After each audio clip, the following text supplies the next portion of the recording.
Hello, everyone. And yes, live and direct. It turns out that just testing Streamlabs with a macro that provides genuinely useful information is probably just a good way to use it. OBS has just updated. Am I a smidge loud? Let me get to the game, and then we will know.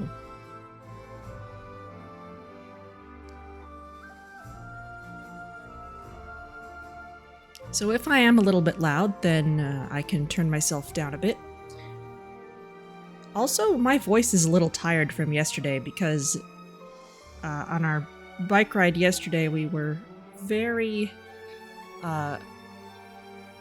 conscientious about yelling out road hazards to each other. And so my voice is a little tired, so I will make sure to go heavy on the tea today. Okay, maybe a little. All right, it looks a little high on the meter, so I'm going to turn it down just a little bit. Just a little. And of course, that first song on the title screen is louder than most of the rest of the game.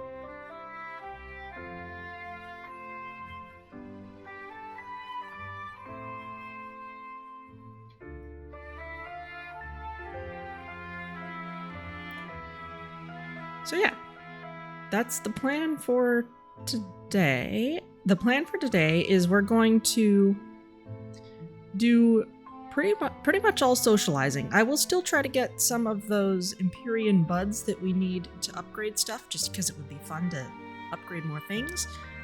But I don't want to spend those, hour-long potion brewing sessions because we just don't need the money anymore. We just don't. So that might speed things up enough for us to get to the end. It might not, depending on how long the cutscenes are. So we will see.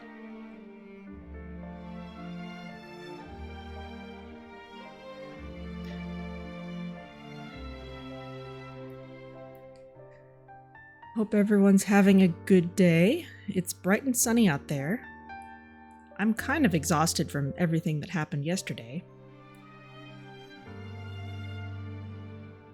Besides the bike ride, I also went to the Bay Area Book Festival and got a cookbook signed by Max Miller over at Tasting History. They had an interview, and it was great fun. Interviewer from KQED and loads of people. And it was so funny because here was this book festival, and a lot of the people presenting there were people who, writing books is their thing. And then we have this one person for whom YouTube videos are mostly his thing, but there's a cookbook to go with it. And it was so funny because here's this massive line of people outside the venue, and we had people, who didn't realize what was going on, didn't realize, oh, this is a person who's famous on YouTube. That's why they've got this giant line. I overheard someone, surprised that there was this massive crowd here to see a food historian. And, the interviewer was really good, and it was clear that he had watched some of the videos, enough to know what was going on. But he was not in on the whole hardtack joke. The fact that every time hardtack gets mentioned, he'll play the clip of him smacking two of these hardtacks together. Because you can do that because it's hardtack.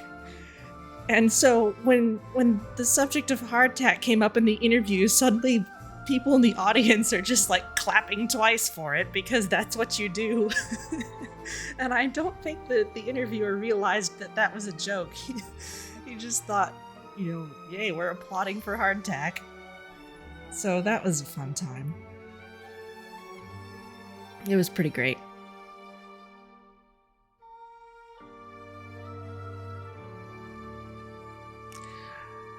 All right, I am going to take just a moment to go and get my tea because it is freshly brewing, so I will be back in just a moment.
Okay. Good to go.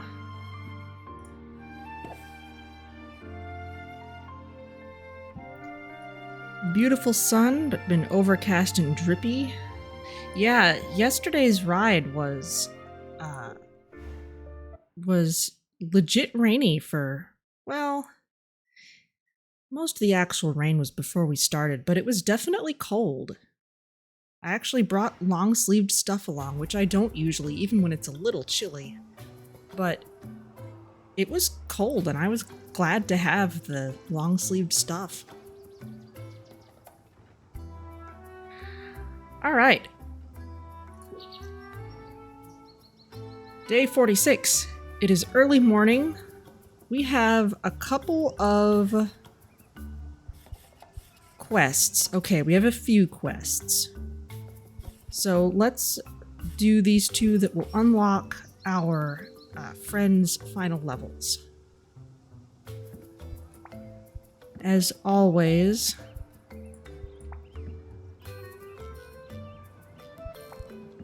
we are always free to put in the cheapest of what will fit the bill. 1, 16 something, just in case we ever have to sell anything ever again. Got a lot of these, I keep making them. Okay. Insight enhancer.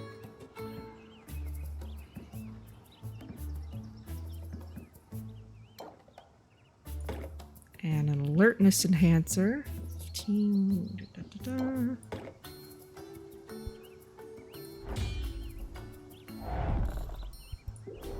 Okay, good for us. And now we have this Masterwork Speed and Tolerance Potion, which I think we're already working on.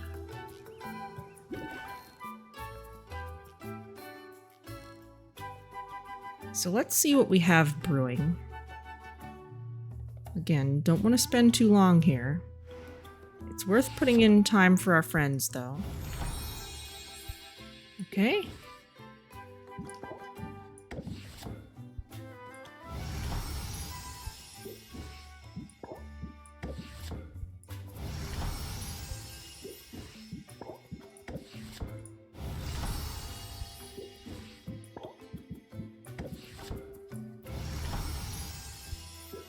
Fire tonic, curse cure, and we have some aged stuff.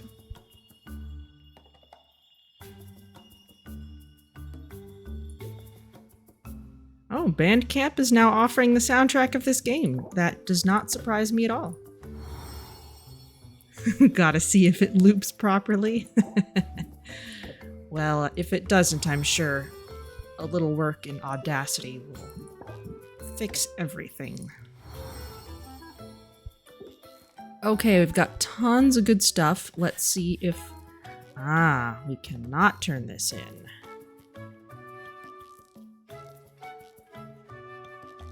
Speed and tolerance potion with the first 4 good. What are we missing? Luna's worth it. Did I just not brew speed? I guess not.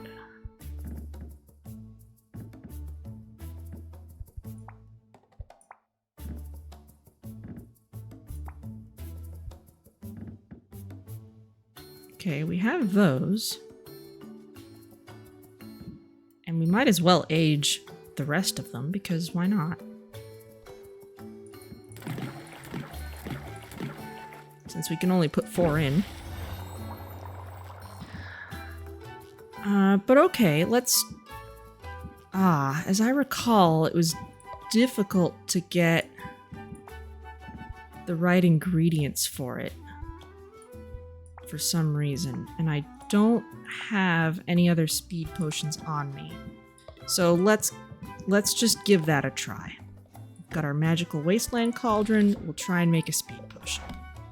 C and D with the first 4 good. That was the really tough thing. Okay, sound doesn't need anything special. Yeah, there's not very much that works here.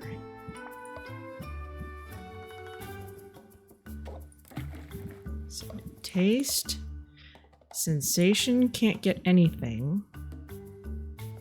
However, we can toss in this, which will cover the first 2. Aroma also needs something entirely different.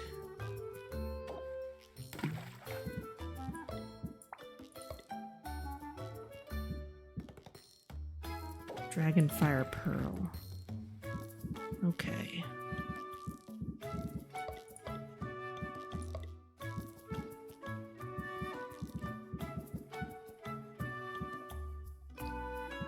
There's not very much that we can do about C under these conditions. We need something... Okay, but the pearl is good visual. So if we balance that against... Can't balance that against the slaughtermelon. What is it that we need to allow? We need to allow aroma. That's an option. It'd be really nice.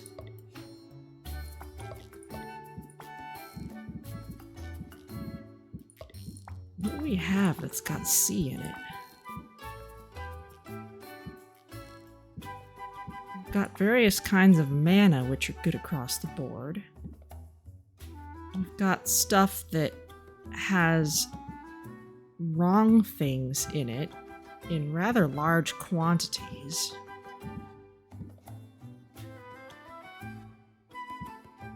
Not a lot that's just C on its own. Okay. Certainly not in very high concentrations.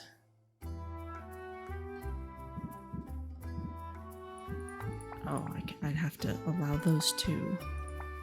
I wish I could filter for... Oh, Drauger's Tibia is close.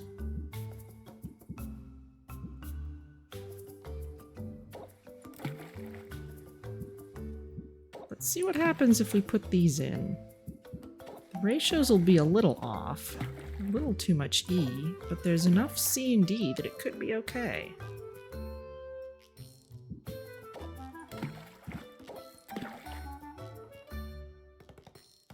Yeah, this is fine. Okay, masterwork. Alright, so let's get it down to 1, 2, 3, 4, 5 brewing slots.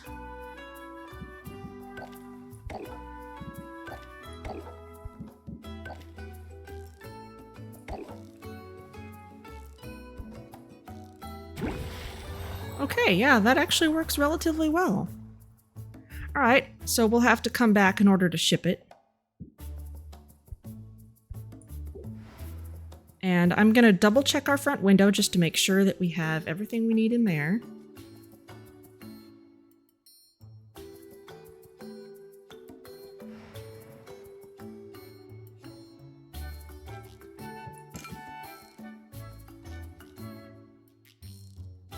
Okay. Getting aged masterwork things. Okay, now we could age a curse cure. Masterwork curse cure. Yeah.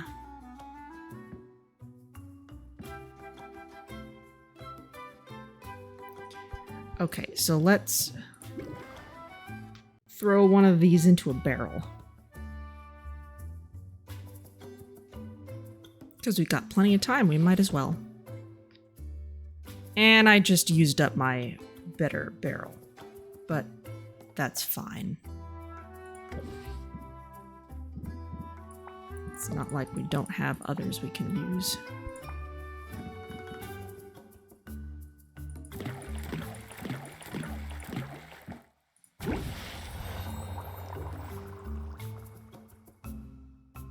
Anything's better than nothing at all. Everything I'm doing is overkill right now. Okay. Those are the things. I'm just gonna double check one more time. Seeking, curse, radioactive. Yep, seeking, curse, radioactive. Okay.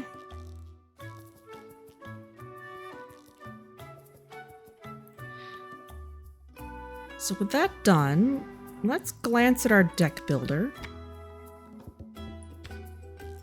Okay, we've unlocked the last heart, but we don't actually have it yet. So I'm thinking we're gonna have to go and see the conclusion of whatever is happening, and that may get us a last card here. Okay, let's do that. Let's go traveling and go see these people.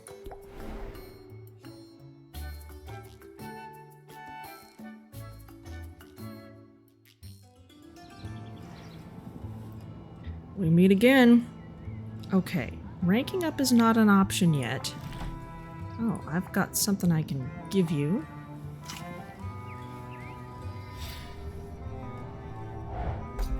Okay. Well, let's see if we need to give some gifts first.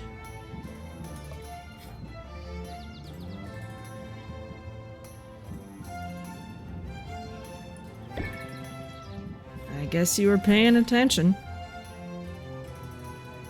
Okay, nothing there yet. I'm not worried about brewing anymore, so let's just head out.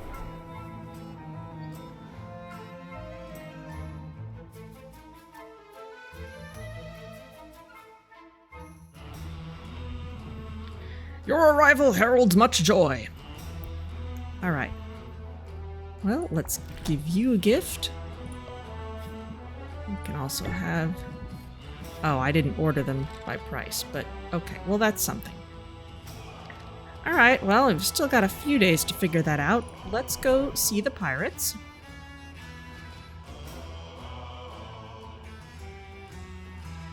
I will try buying their treasure chest, because it might have Empyrean buds in it. Yeah, it's been too quiet without you around. There we go, 3 of them. Excellent. And some other random things. Thank you.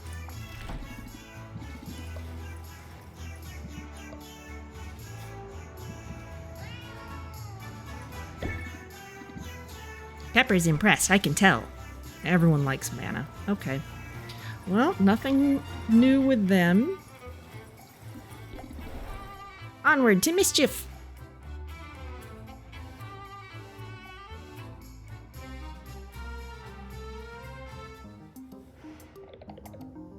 Hey, it's nice to see you. Okay, I don't suppose we would need any more marketing. But let's give you an expensive gift. Wow, I didn't know it came in this color. Okay, and we can rank up with you, why not? Your timing is perfect.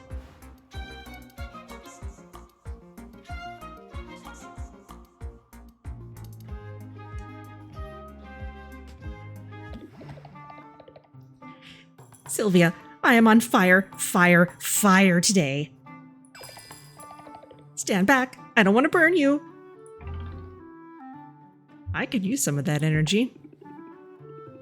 I came here to procrastinate. We are literally killing time. Well, just now I can spare some time and energy. For once, I'm ahead of schedule. Seriously, I'm on a productivity streak so massive they can probably see it from space. What's the secret to your success? That's easy. Do you remember when I said you could use stress to your advantage? It turns out I really undersold it. A bit of stress can help you a bit. But a lot of stress, it can push your brain and body into overdrive. Dig deep and try it for yourself. Okay, increase stress by 5, then raise interest by 5 for every 4 points of current stress level. Oh boy.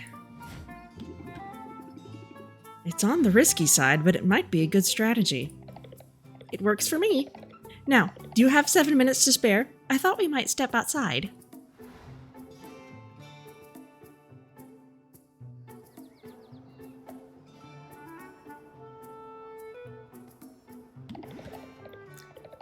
Thank you for joining me, Sylvia. I've set this time aside to have a super important conversation with you. That's a little ominous, and also very formal. What's on your mind? It isn't anything bad. In fact, it's something really good. I only wanted to say how much your friendship has meant to me. Ah, this is feeling like possibly a point where we could have gone the romance route with Luna. I definitely didn't walk into your shop that day expecting to make a friend. I mean, you probably figured that out when you saw the objectives portion of my CV. Friendship is a little nebulous to fit on a 5-year plan. I hope I didn't throw a wrench into your planning. Nuh-uh, no way. Sylvia, that's what I'm trying to say. I couldn't have planned for someone like you. It didn't even occur to me that I could have a friend like you. There's a part of me that's always trying to prove myself, to show I'm extraordinary in some way, just to justify my very existence. It's different with you, though. You've seen me at my most, let's say, eccentric, and you've always come back for more. You let me sort of just be myself, neuroses and all. I like your neurotic energy. It's charming. It really is. And I appreciate your chill vibes. I like to think we balance each other out. But speaking of neuroses, our 7 minutes are up. I should get back to work. Thank you for, well, thanks for being you. And for letting me be me. That's all I really wanted to say. Aww.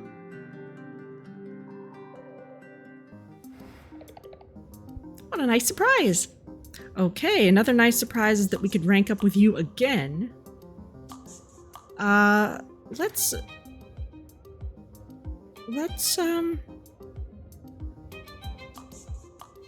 do that. For you? Of course!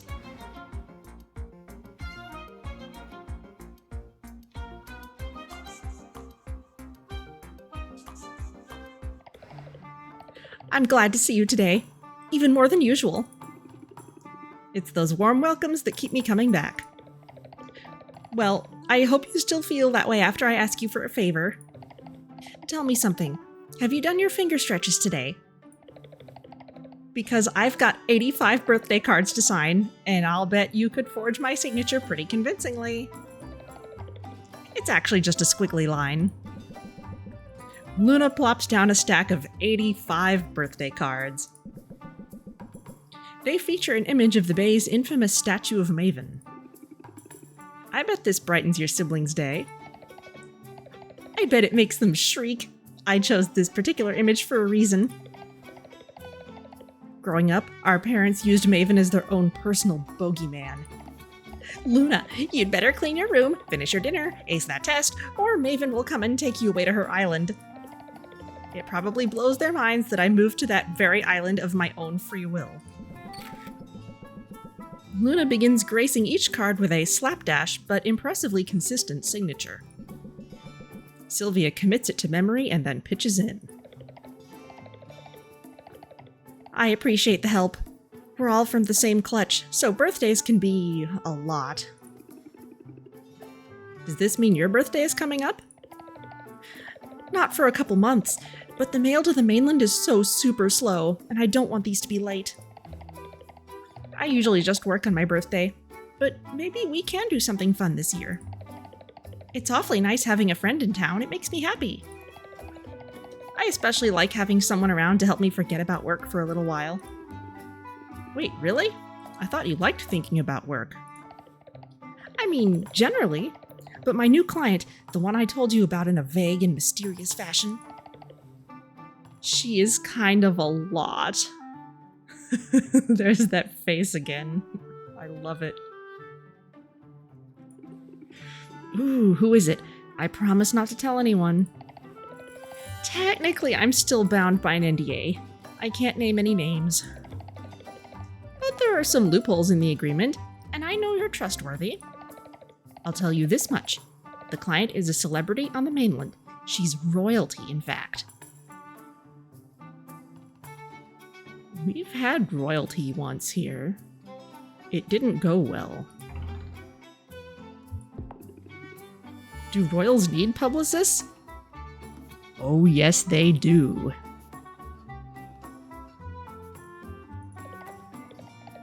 Do they ever?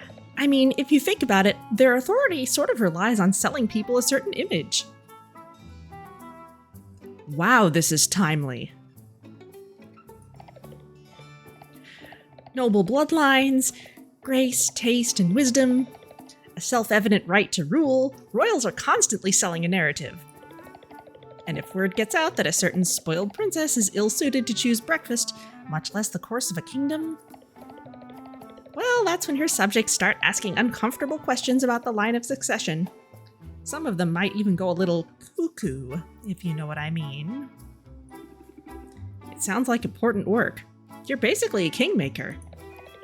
Oh, I don't know.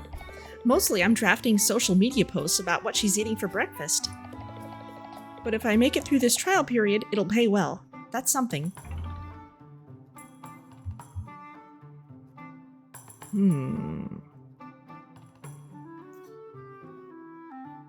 You can tough it out. The only way out is through, remember? That's right, you know me, I can handle the stress.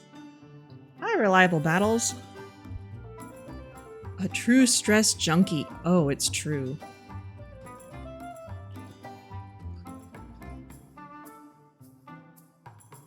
Oh, interesting. Automod asked me to approve that.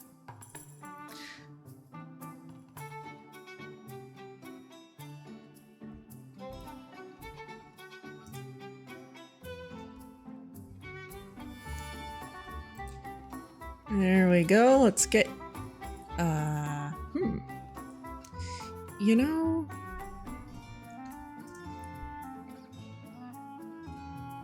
I maybe need a better way to do shoutouts. There we go. There's one for you.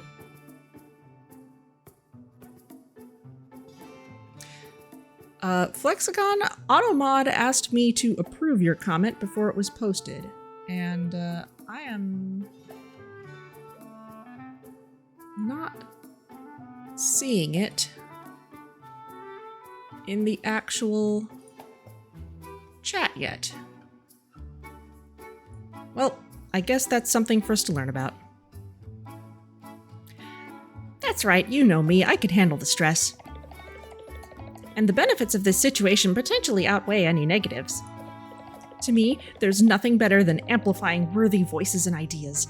I love giving the little guy a platform. But the little guy doesn't tend to have a robust marketing budget. Working with a larger client can be a hassle, but taking their money lets me offer affordable services to smaller clients. As long as I can juggle the demands on my time, I can make everybody happy. Ooh. That includes my parents. I know I'm not supposed to care what they think, but I can't help caring a little bit, and they were thrilled by this news, Sylvia. Like, seriously over the moon. They still don't get what a marketer publicist does, but working for a princess, they wrapped their heads around that super quick. I see what you mean, and I'm happy that your parents are happy for you. Thanks. And just to prove that all that help the little guy stuff is more than just talk, I have a whole new coupon for you. Yay! Careful or you'll spoil me. Don't even joke about it. One diva on my client list is more than enough. But as far as I'm concerned, you're the one who deserves the royal treatment. You're awesome, Sylvia, and that's a message I'm happy to promote totally free of charge. Aw,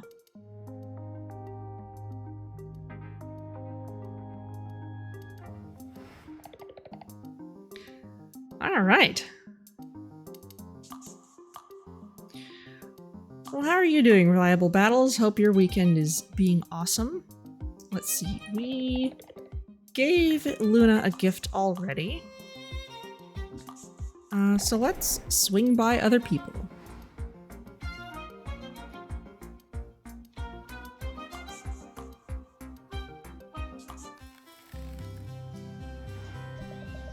My heart gladdens to see you. Okay, we are not needing very much fuel anymore. Let's give you a gift. Do you like fruit? I bet you would like fruit. Do you want a pomegranate?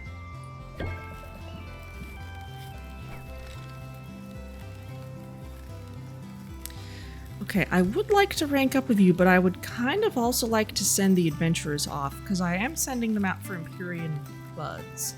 So let's swing by the guild hall and we can come back.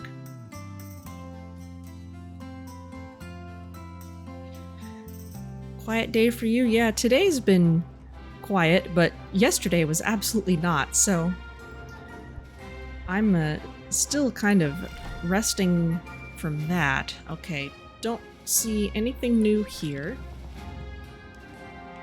Okay, let's give you some kind of incredible flower. And let's talk to you after we've sent off adventurers. Possibly with hanging out beforehand.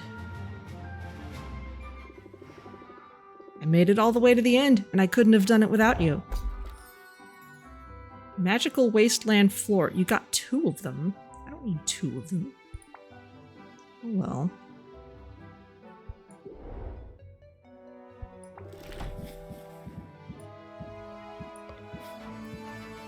Here, have some mana. I'm obsessed with you.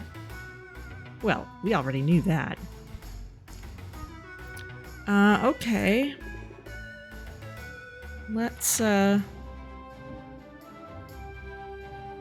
send you off.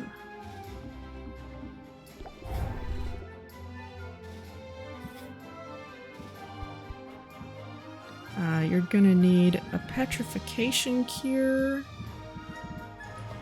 and a curse cure.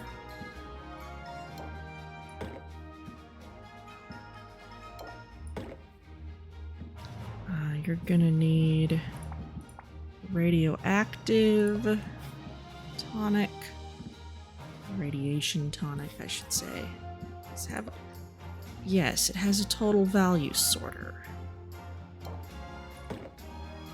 Okay, superior. Yeah, the superior ones we should just chuck in Vendy. That's not gonna help at this point.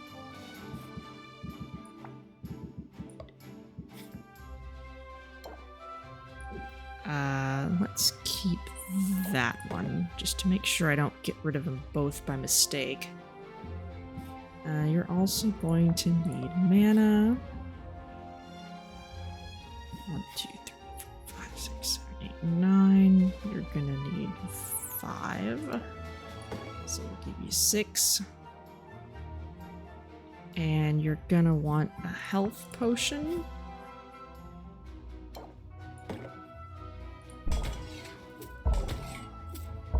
This should be enough to just get you through.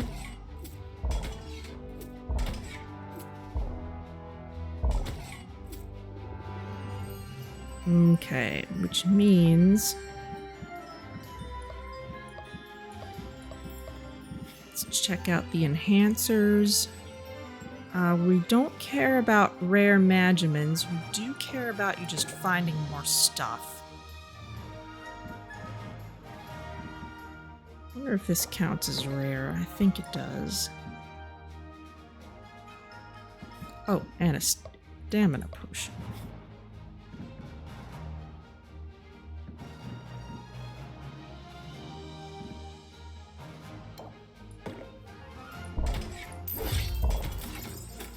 Okay, head on out.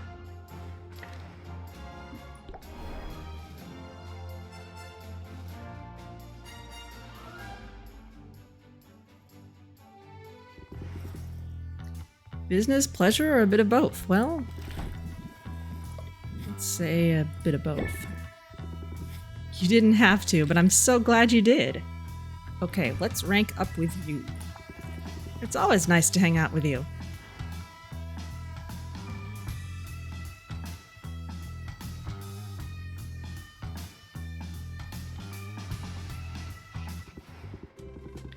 I scream, you scream, we all scream for frozen yogurt.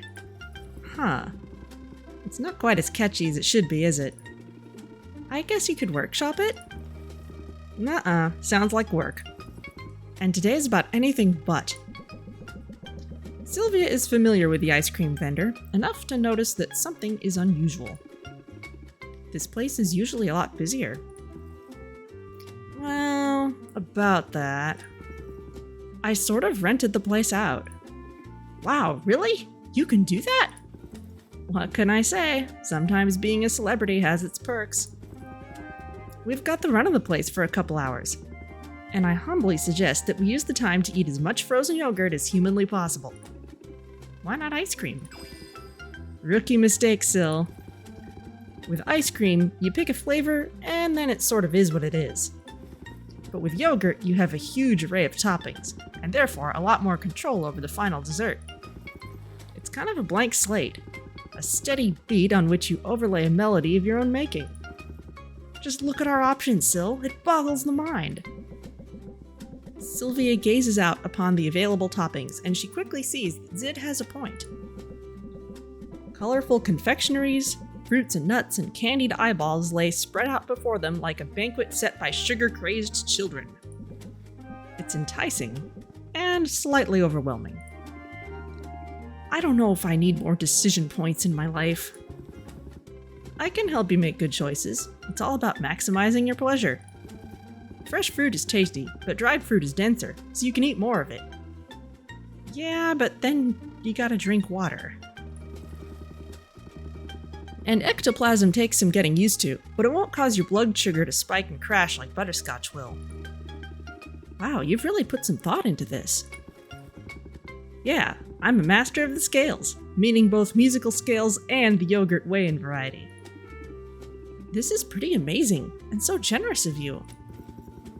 I liked the idea of doing something nice for you, pal.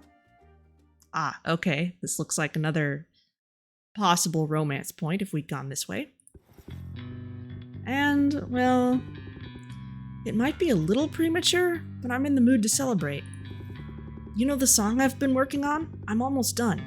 I'm on track to finish it tonight. There are still some rough spots to iron out, and a few clumsy rhymes. But the first draft is always the hardest part, and the end is in sight. When can I hear it? I'm so curious. That means a lot. I promise I'll share it once it's fully cooked. I only hope this is the start of a new chapter. This is just the first of a whole slew of original songs. This is what it's all about. This is why I got into music to begin with. Why exactly did you get into music? Well, this sounds cheesy, but I wanted to make a difference. Okay, that's not the whole story.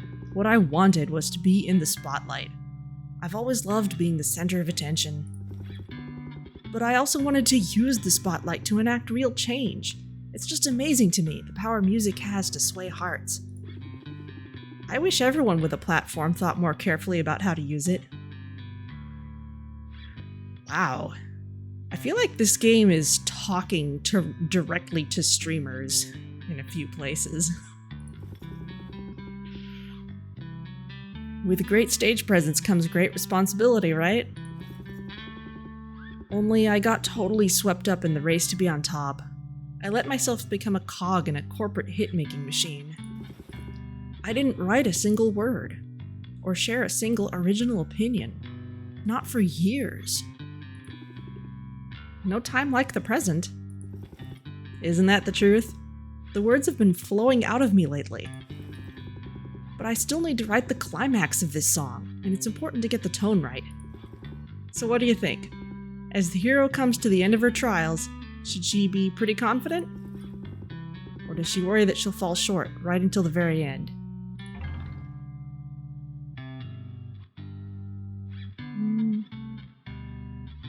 Let's go with confident today.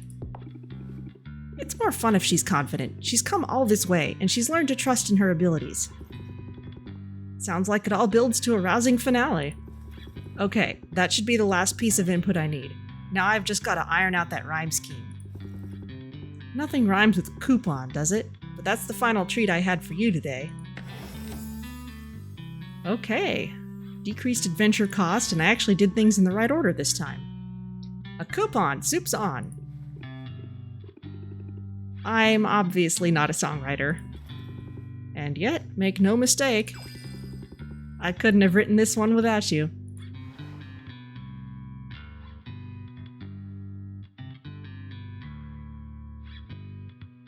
Okay, well,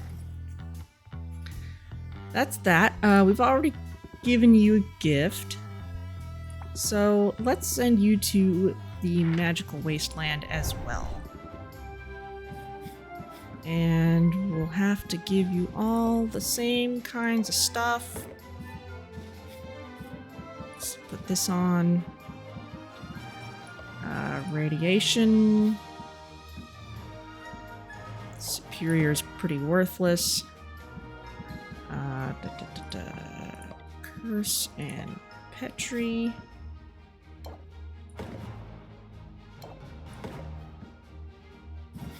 You will need health and mana.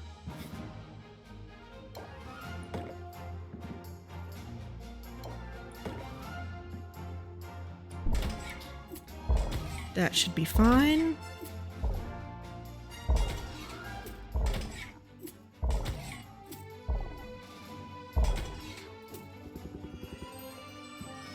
Alright, let's give you some of these other helpful things. Stamina, insight, and regular sight.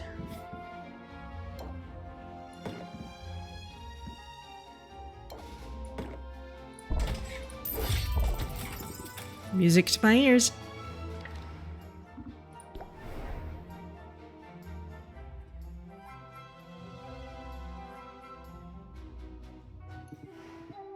I came, I saw, I asserted my authority. But you didn't get any Empyrean buds. You did get a lot of mana, though. That's useful. Alright, well, let's give you a gift. Everyone loves mana. It's a mighty fine present, thank you. Okay, we can rank up with you and then we'll still have time to get home and get Luna what she needs. So let's do that. I've got a minute or two.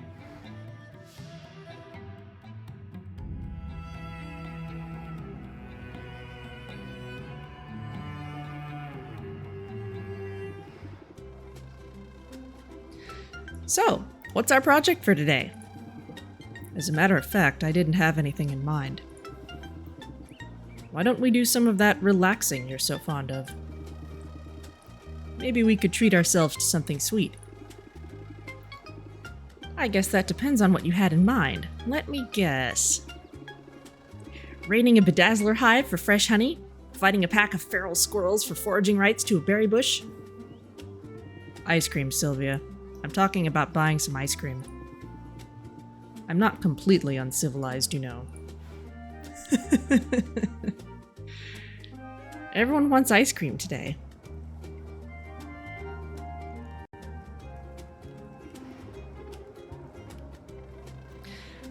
Now, this was a good idea. What'll you have?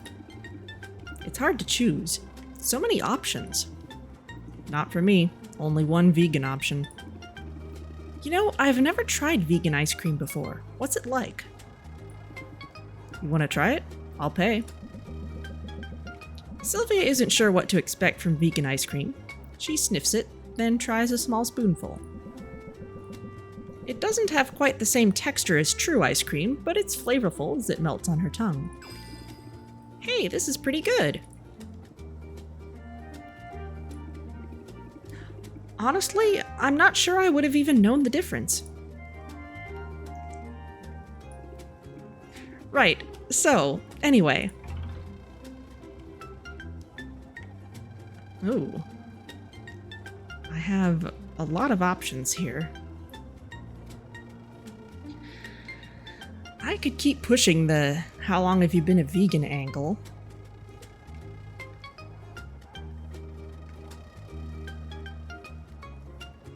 That's kind of the only not work-focused question. I also kind of feel like it's the most obvious.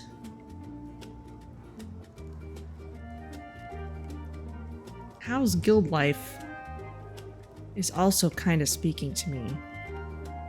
But I guess I'll take the obvious bait.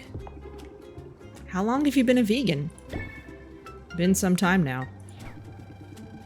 Stopped eating meat soon after I struck out on my own, and I haven't had milk in maybe 3 years. Last time I drank it was out of pure necessity, directly from the teat of a lactating sea monster.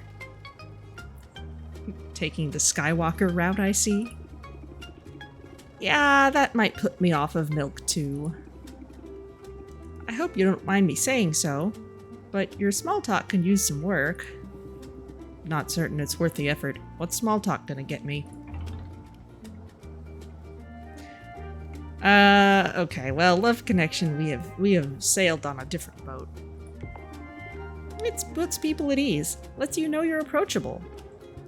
Lets them know that. Am I? Approachable, I mean. Not with that attitude, you aren't. Sylvia's being a little harsh today. It's easy. Here, just follow my lead.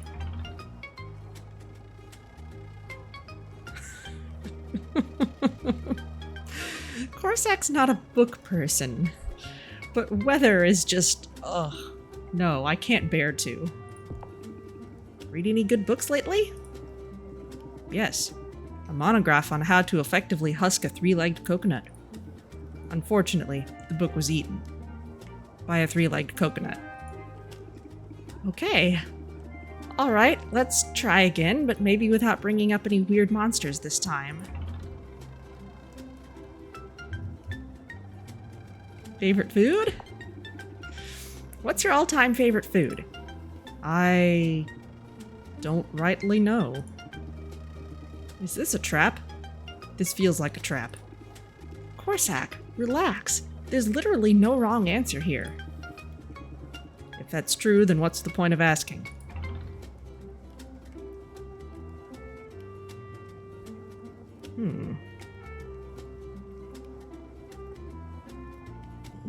I could say that you do need people skills in order to survive, but...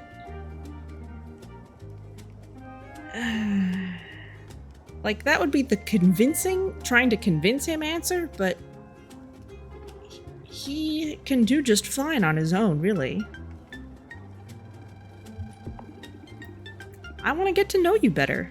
It's as simple as that. Then you should ask about my deeply held beliefs. You can't start with that stuff. Small talk helps people ease into the heavy topics. I'll have to take you at your word. You certainly know your way around people better than I do. Although there's something to be said for insulating yourself from all the frenzied socializing and intrigue. When you go to the happy place in your mind, you tend to get what you want. Happy place. Raise interest by 14, ignoring any active buffs and debuffs. Oh, nice. I'm pretty sure my happy place is the ice cream shop. We don't see eye to eye on everything. But on that, we can agree. There are plenty of people who just don't do well with small talk. Okay, we could rank up again, but let's not, because we need to get home and get that potion for Luna. I will not send you out adventuring this late in... well, I could, but I also don't want to overstress the area. So let's go visit everyone we haven't already.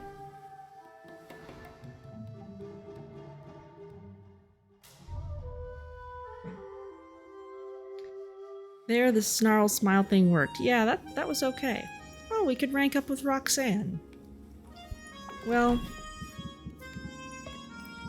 maybe later.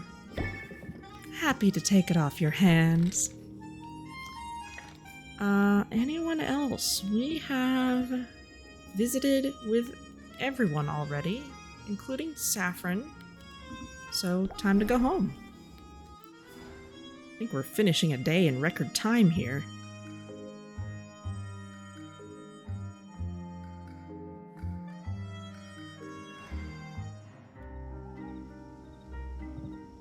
Oh, we can have Muktuk maybe craft some things for us tomorrow.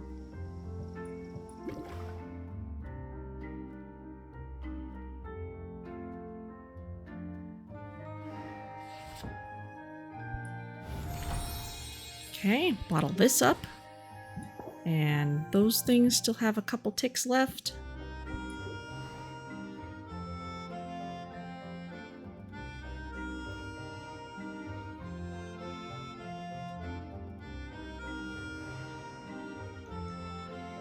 Okay. Custom orders, one here and one here. Ship it.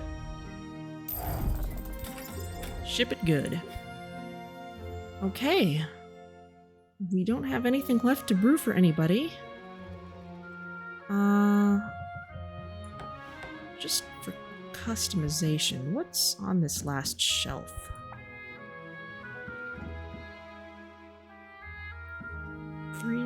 Three, and this was the fully upgraded one. Let's put that right out front. And we'll keep the others on us so that maybe we can upgrade them tomorrow. Oh heck, let's do a little gardening just to collect these. Even though we really don't need any of this stuff in any great quantity anymore.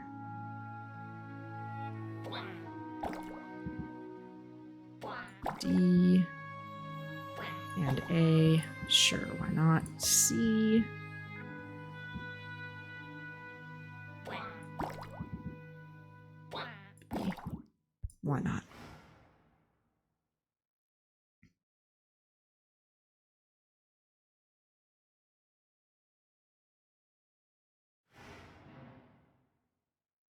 Okay, well, let's end the day.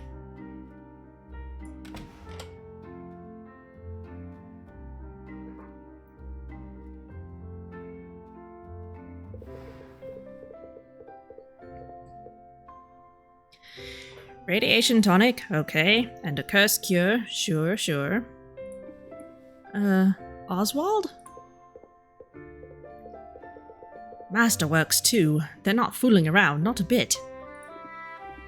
Oswald, hello? What else? Need to be ready. What am I missing? Think. Oswald, we're fine. Oswald! What in the world are you doing? Ah, Sylvia. I thought you were still asleep. Yeah, I totally was. I was having a real nice dream, too. You were in it. Only you'd been transmogrified into a big bowl of ramen. Your subconscious isn't exactly subtle, is it? Neither are you. It was the sound of your talons pacing up and down the counter that woke me up. You want to talk about whatever's bothering you? It's nothing. Well, I suppose I'm anxious. We're so close, Sylvia. So close to winning. So close to restoring my proper form.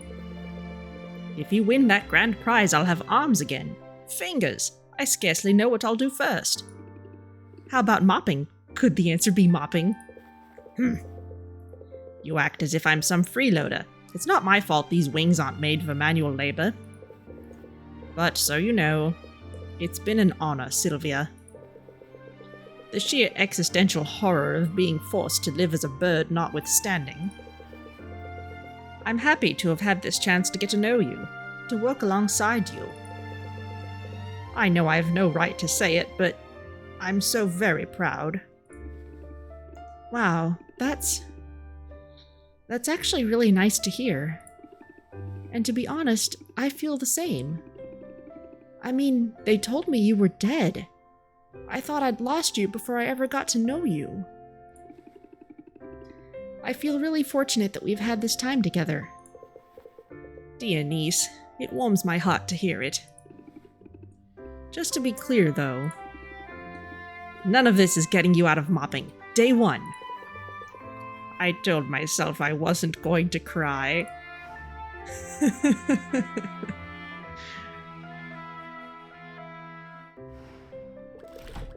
I've taught her everything I can. It's up to her now. Okay. We managed to turn a slight profit because of turning in all those potions.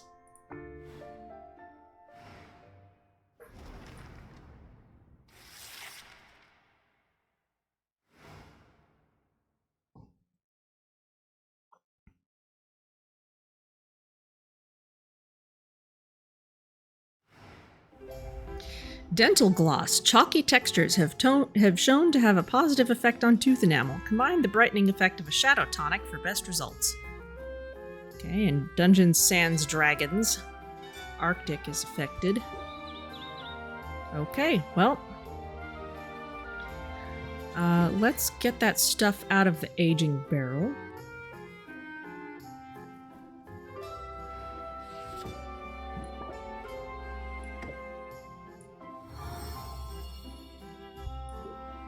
Dragon aged. Empyrean aged. Good stuff. Good stuff. And we don't need to do any more.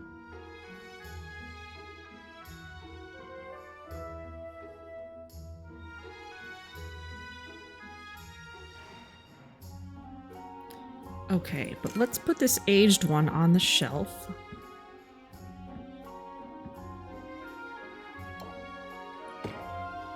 There we go. We have our 3 all set out. And also, let's find some of this no longer useful stuff. Really, that was the only one I really wanted to chuck out. Anything else turns out to be a bother.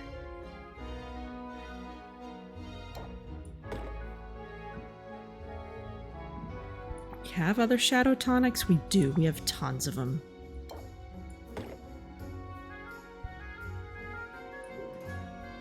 Okay. Out visiting again. We don't have any quests. Alright, yep. Off we go. Let's go see Muktuk first, because I know we can use some of these Empyrean buds. Ah, Sylvia, you brighten my day.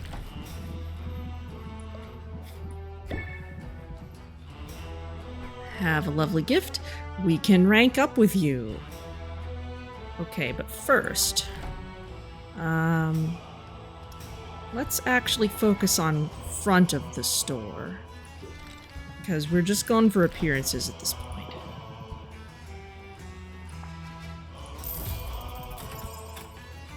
Okay. Nothing else we can do with that yet. Okay, well, let's rank up with you. You have been on my mind, of course.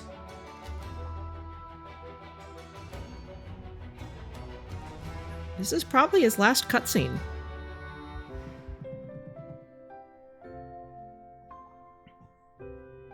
Truly, Sylvia, you are at the height of your craft. I'm guessing you liked the potions?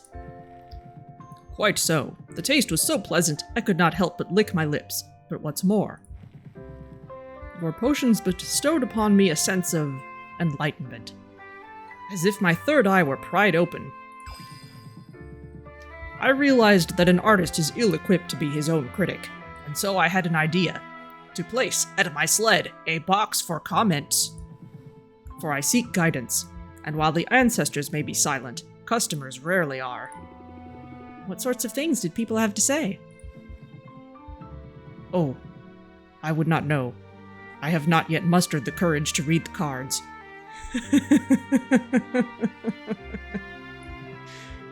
Perhaps, since you are here, Sylvia, would you do me the honor of reading these missives? Muktuk holds his breath as Sylvia takes up the first of several note cards. It's from Mint. She wrote, "Muktuk, you're a lifesaver, and I mean that literally. Your repair work on my hammer looks gorgeous, and it withstood a bite attack from a full-grown prairie piranha." I don't know what that is, but she's clearly impressed, especially since you barely even charged her for your work. Roxanne says your engraving tools keep their edge twice as long as anyone else's, and in her words, she's been around the block a few times. Saffron claims the trees weep in the vicinity of a Muktuk-crafted axe. And I'm not sure this is totally relevant, but Quinn says that Boxer loves gnawing on that weird sculpture you abandoned. Sylvia, I do not know what to say. Are you alright? Alright is deeply insufficient to describe what I am feeling. Such an outpouring of respect and admiration, I never would have imagined. Yeah, that many 5-star reviews would make me cry too.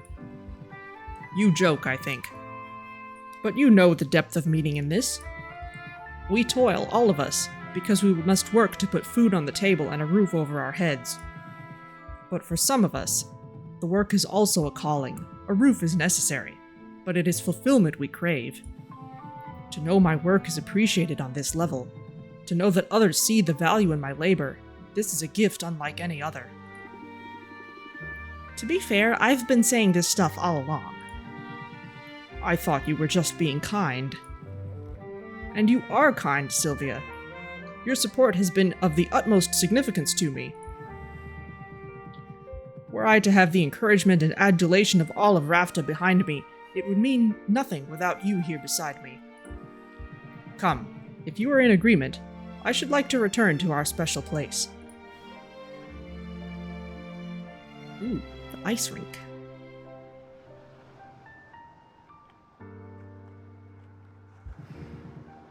Ah. The spot by the bay. The waters of the bay are still. The beach is empty. In the quiet, the great statue of Maven seems even more imposing than before. There she is, just as we left her. And just as she will be for years to come. You realize, don't you, that the statue will outlast us both. Long after we are ash, she will continue her silent vigil. Oh, I don't know. There's always a chance an earthquake could take her out. Or that the people might bring it down, yes? They may one day tire of the reminder of a dark past. I suppose this is the lesson the sand taught us. While our works may indeed outlive us, nothing is forever. We all wish to leave our mark on this world. Not just artists, everyone. For me, there is the added pressure of my pilgrimage. In order to complete it as it is intended, and as it has always been done, I must craft a work of singular beauty and undeniable grandness, a masterpiece. I have it in me, this I know, but in the meantime, there is the other purpose of my pilgrimage, to forge connections, and to aid those who may benefit from my skills. I enjoy this very much, the union of form and function, the betterment of daily life through master craftsmanship. Art that helps people. Perhaps that is not so insignificant. It sounds awfully impressive to me. I am glad that you think so. I can only hope that the ancestors agree. Did they speak to you? Though I strain to listen, I have yet to hear their words. And yet, there is something there. Their presence is unmistakable. The ancestors are with me, Sylvia, and they have filled me with the full conviction that they are pleased with my path and my progress upon it. That's great news. Indeed. Yet it is no excuse to sit idle and twiddle our flippers. There is much to be done, For we are, all of us, building this place together. Rafta itself is the great work of many hands. And I am so very honored to work beside you in this great endeavor. I feel the same way. Life in Rafta has been challenging. But having you on my side has made it a little less scary, and a lot more fun. And I think you and me and this whole town are just getting started. Then let us anticipate great things in our future. But let us also appreciate this moment, for we must not fail to see the beauty that is all around us. And in the spirit of appreciating beautiful things, I should like to sculpt you, Sylvia, if you would allow it. What? Here? Now? Why not? The light is exquisite, my spirits are high. And I think neither of us could ask for better company, eh? Tell me true. All right, I'm game. What do I do? It is easy. You just stand very, very still. But first, I should like very much to give you a hug. Affection for my subject. It is an important part of my process. I thought you'd never ask, you big softy. Aww. Conviction can only be played as opener. Doubles the interest applied by the next interest-raising card. Very nice. You have reached the max relationship with Muktuk. Cool.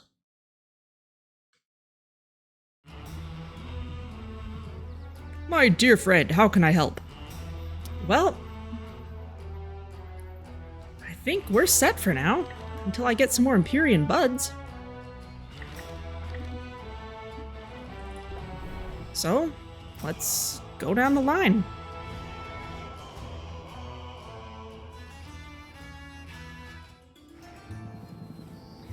Gonna start charging you rent. Okay, well you still need some encouragement. This definitely makes up for the annoying parts. Ah, rank up with you, here we go. Yeah, you should stick around.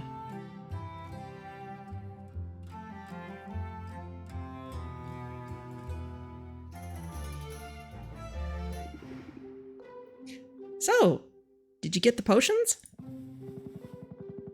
Yeah, I don't know if giving stuff away for free is a great business model, Sylvia. But I don't mind reaping the benefits. And this combo you came up with could be just the thing to give my powers a boost. Does Quinn's coupon apply to the rent too? Who knows? They haven't actually started charging us.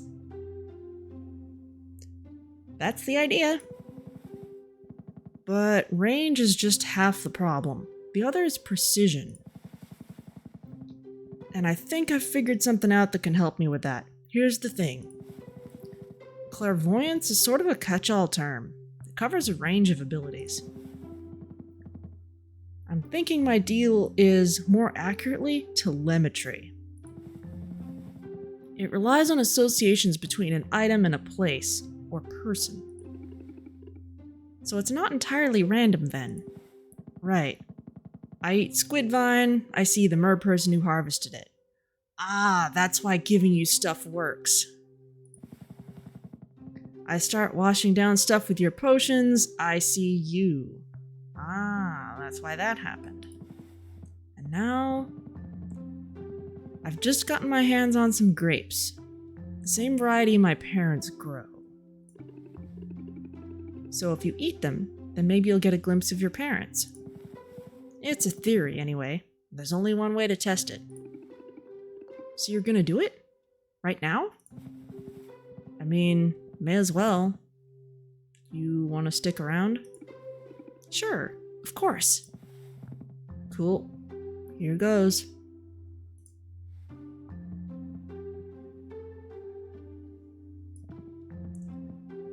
I see them. It's working. Wow. What do you see? I see my mother. Her hair is shorter, but it's definitely her. She's having a cocktail. My father is grooming the ferret. They're just living their lives. As if nothing were wrong. As if their only child hadn't run the heck away from them. Oh, Quinn, I'm sorry. That really stinks. I know you must have hoped. What can I do? Are you okay? Say something. Meh. To be honest, I expected this. You must be disappointed, though. Yeah, of course I am. But this is who they are, Sylvia. Who they've always been. And it's not me who needs to change. I have days where I forget that. Bad days where I get caught up in wishful thinking. But the bad days aren't so bad lately. Because I've got you now. And you're plenty. Too much sometimes.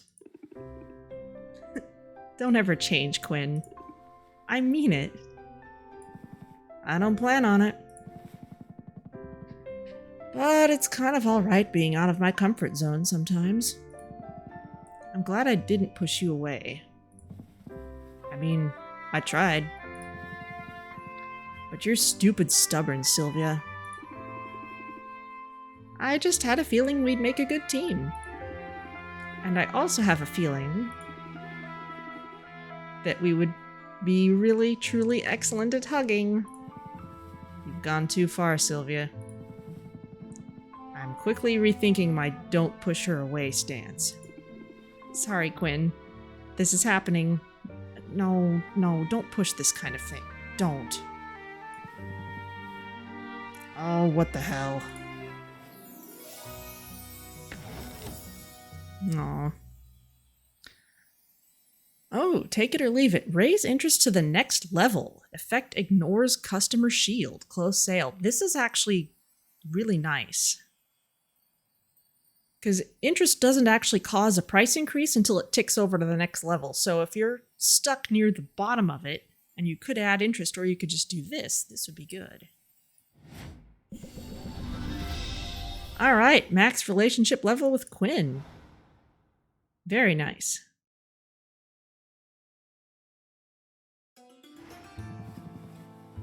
Sorry, one hug per customer.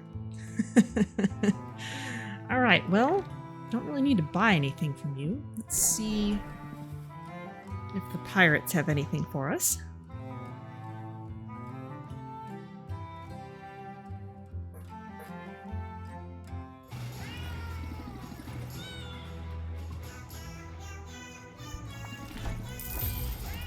Treasure. Okay, well, those sorcerite is good to have for some of the things we can build at this level. I forget if we actually need them.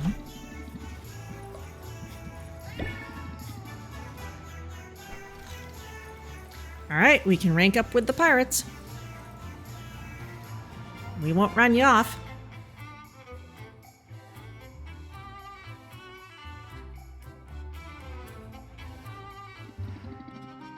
Sylvia, pull up a fishing rod. We gotta replenish the provisions. Let us avail ourselves of the ocean's bounty and one another's company. At the pirate's direction, Sylvia baits her hook with a writhing mirthworm. Its toothy grin is unnerving. They cast their lines, and soon Salt is singing. Oh, I wish for a fish. Here, fishy, fishy, fishy, fishy. Come on, get in the boat. And I wish for a dish for that fish. The minutes crawl by. Nothing bites. I wonder if we might have more luck if we were quiet, or used more appetizing bait? Oh, we're just the decoys. We're supposed to be super conspicuous. That way the fish swim away from us and right into the blast fishing zone off the side of the boat. As the saying goes, you catch more fish with cannons. There's an explosion nearby, followed by a great splash of water. The pirates assembled on the ship's deck howl in triumph. Huzzah! Salt. Now might be a good time to have the talk. Yeah, alright. Sylvia, there's something we gotta discuss. You know all that, hey, you're a blood brother, welcome to the family stuff? Might have gotten ahead of ourselves. Wow, so much for family is forever, I guess. You're still a blood brother, Sylvia. Yeah, we aren't dropping you off at the orphanage or anything. In fact, hold up, I started us off on the wrong paw. We need to have us up early. In other words, let's clear our heads and start over. Mental pearly. Discard 3 random cards. Not quite my style, but it's adorable. Consider it done. Now, what did you want to talk about? It ain't really no big deal. Just had some of the crew point out you can't be a real pirate if you never made an offering to the big guy. This is about Katuna. Please be about Katuna. The big guy? You know, the pious Piscine, the saltwater savior, he of the many scales and no fingers. The great Katuna. Yay! All hail the great Katuna! The great Katuna is a pirate deity, I take it? The one and only. From his trench far below, he watches all that transpires upon the ocean's surface. When he is pleased, our ships can come and go without any hassle. When he's displeased, look out. Storms, tidal waves, primordial horrors, newly wakened and crazed with hunger. And once I got a splinter. The best way to stay on Katuna's good side is by making an offering. Big guy likes his cut of the booty, if you know what I mean. Okay, so you throw stuff overboard? Like seashells? Wine and mutton? More like cold hard cash, Sylvia. Or the equivalent in precious goods. In your case, a couple fancy potions would do the trick. Whatever it takes. If I need to make an offering, then so be it. Well, that's what we like to hear. In fact, since you've got so much money to spare, maybe kick a little my way, too. That's bordering on sacrilege, Salt. Ah, Katuna doesn't mind a little entrepreneurial spirit. Anyway, we'll give you some time to get your offering together. Trust me, it'll be worth it. Get in the Deepwater deity's good graces, and it'll be smooth sailing from here on out. If I want to run with Salt and Pepper, I've got to make a sacrifice to Katuna. It'll hurt my bottom line, but I've come this far. Ah, okay. Mana overboard, I love it. Cool.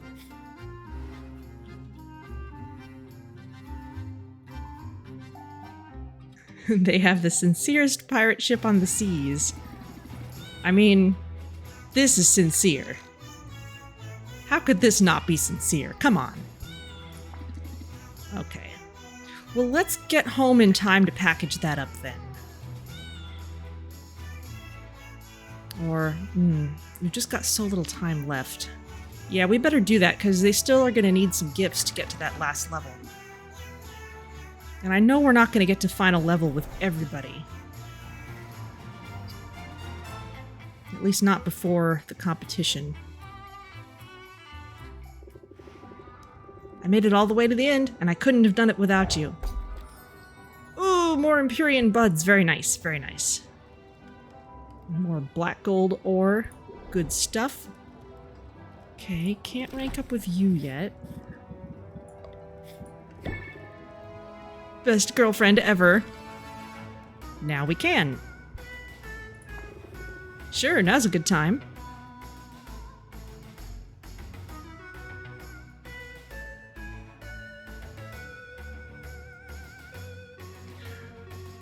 Okay. I'm putting on a brave face, Sylvia. but I have been struggling. You know it takes a lot to faze me. I always say, when the going gets tough, the tough shrug it off. Unfazed, remove a random debuff. Cool. Words to live by. They might be, but lately, I'm having trouble putting those words into action. I don't really want to be here right now. Can we bail? Okay.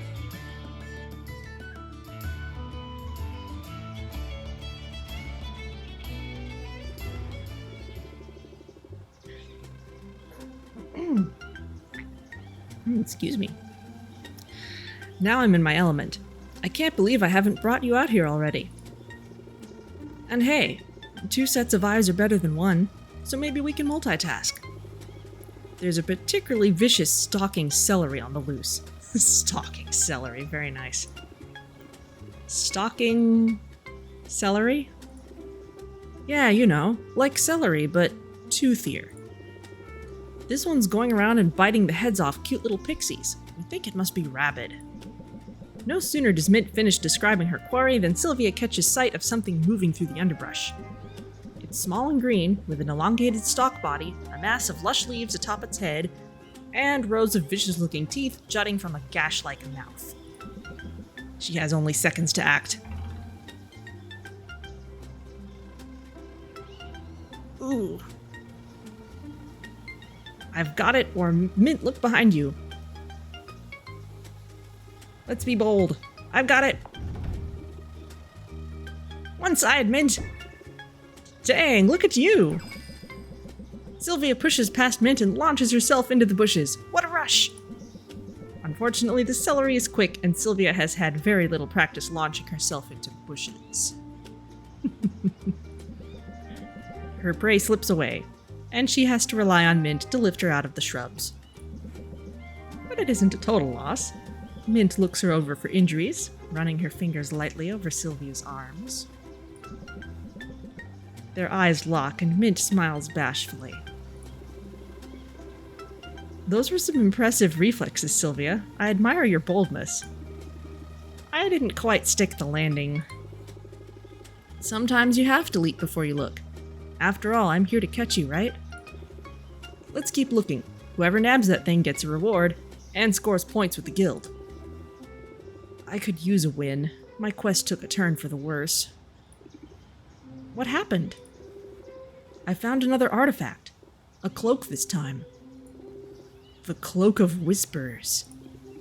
Ooh, sounds spooky. Talking vestments are always a little spooky. The cloak is supposed to boost your stealth. When you put the hood up, it whispers secrets into your ear. Stuff like the location of nearby enemies and secret doors. But when I wore it... Sylvia, it was so mean. It told me that I don't belong in the guild, that I'm not good enough. That's obviously not true. True or not, it's a super rude thing to say. So, I may have set it on fire, burned the stupid thing to ash. But I still hear its voice in my ear, telling me Baptiste took me in out of pity, telling me it's only a matter of time before people realize how little I've accomplished. Mint, that's... Wait. Hold that thought. Did you see... I'm sure I saw the celery. It's right over there. Wait, are you alright? I think we should talk about this. But I have to get the monster. If I miss this chance... Ugh. I'm deflecting, aren't I? That's so me, running off to find a monster rather than face what's right in front of me. You're right, Sylvia. I'm feeling low and should take a minute to process that. We'll catch up to that celery eventually. In fact, I can mark my map with our sightings. One of the guild's trackers will be able to find the creature's lair from here. Then won't the tracker get all the glory? Maybe. But I almost forgot. It's not about who gets the credit. It's about getting the job done. That's still a win, right? We can chat more while we head back.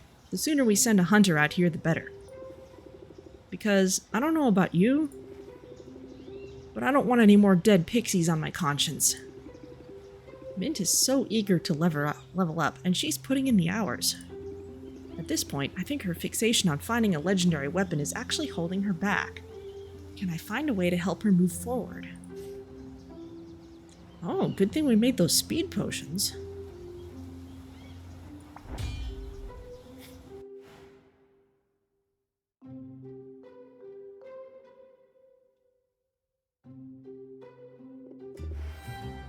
You look lovely today. Aw, thank you.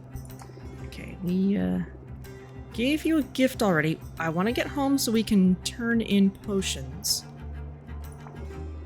But we could send you on an adventure. You're my favorite one to send. Although you might... Well, you'll be back before the end of the day tomorrow. So it's fine.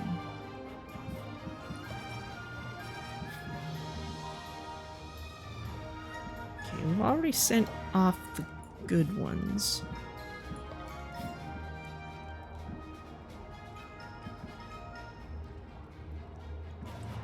Ah, right. Those were only like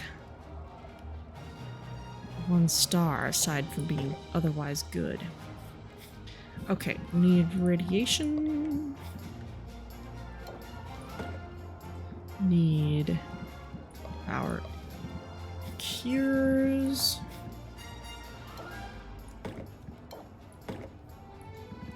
Need health and mana.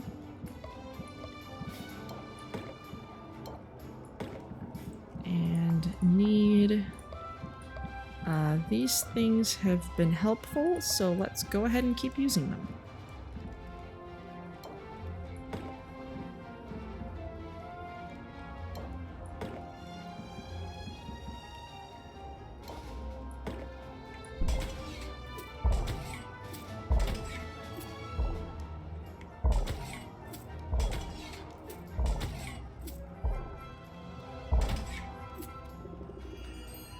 Okay, looks good.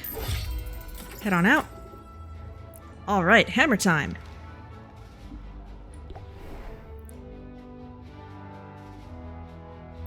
Let's make sure we give everyone gifts, even if nothing else. The castle was spooky, but I kept my cool. More Empyrean buds, thank you. Loads of good stuff.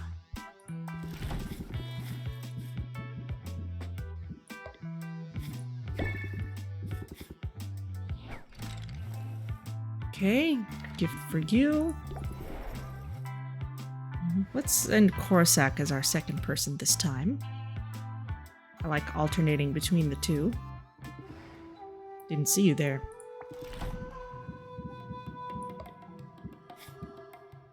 Have this sparkly one.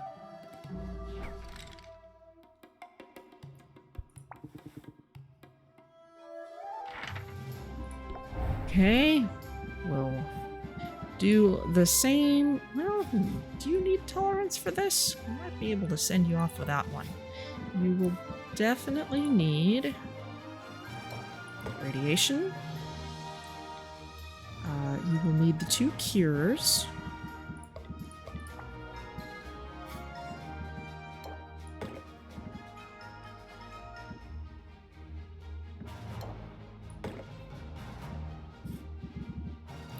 You will need health and mana.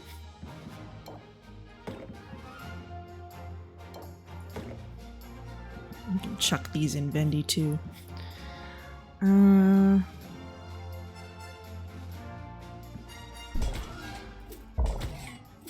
think that's about all you need.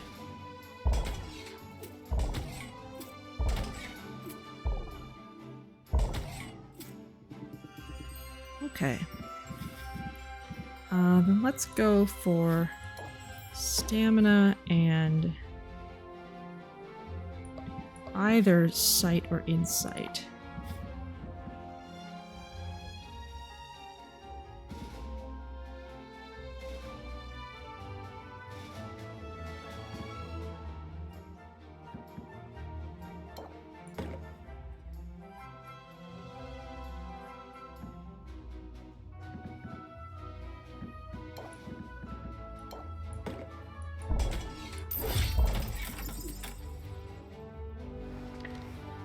Alright, let's not forget Baptiste.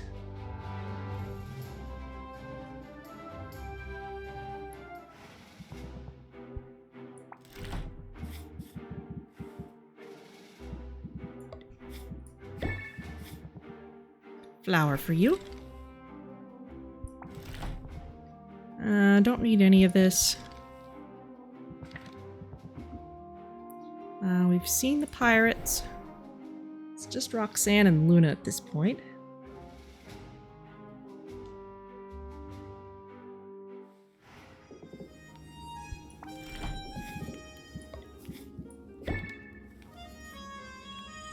Okay, there's Roxanne. And, oh, and also Saffron. And let's swing by Muktuk as well so that we can have him craft stuff. Luna's ready for a level up.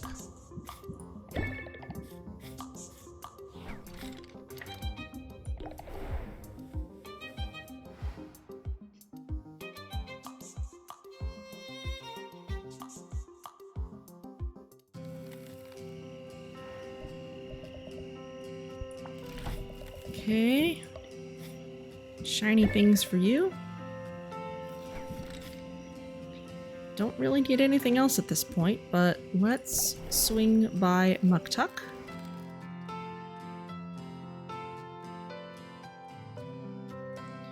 Let's see, we've got one...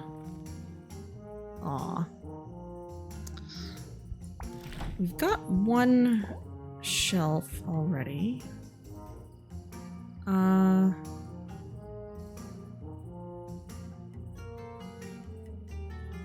Yeah, I think we need a fourth one of these. If we want to fill up the whole place with this style.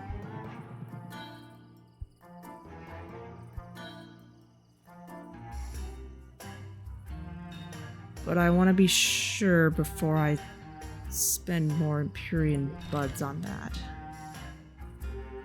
We'll come back tomorrow, since we're going to be here anyway.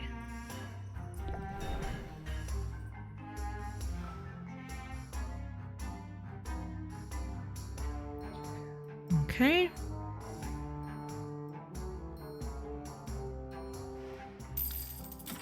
Okay, Vendi has sold some things for us. Let's duck into customization. What have we got for shelves? Yes, okay, we would need a fourth shelf. I was pretty sure that we did. That's fine. I mean, doesn't super matter at this point, but... Okay, let's turn in these speed potions.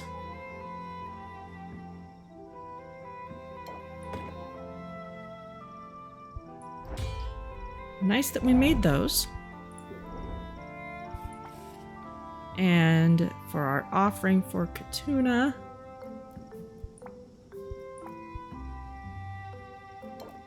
tolerance potion and a radiation tonic. Okay, very nice. Now, not knowing what anyone else is going to ask for, it might be prudent to brew a little more speed potion. I mean, well, we've got a couple of those already, so maybe it doesn't actually matter. If anyone else asks for it, though, we might need to do that.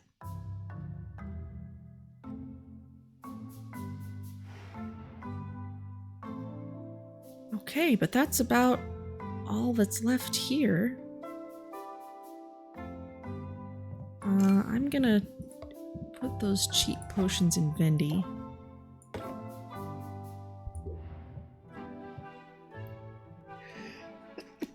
Excuse me. Okay, and we'll end the day.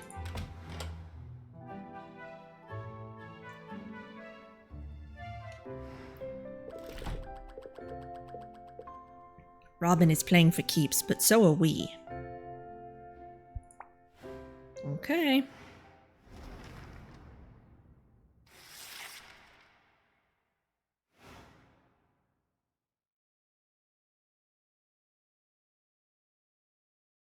Time's definitely moving faster when I'm not actually brewing. Spew jay migration. The intimidating songbirds are flying elsewhere for the season, and good riddance. But they're enjoying a feast on their way out. Okay. Ooh, they're making things expensive right before the end. The end is nigh. Will you be ready for your showdown? Tell me you will be. We're fine, Oswald. Oh, look at that. Yes, we sell stuff from Vendi even during the nighttime. Okay. Let's go traveling. We'll stop by the pirates first.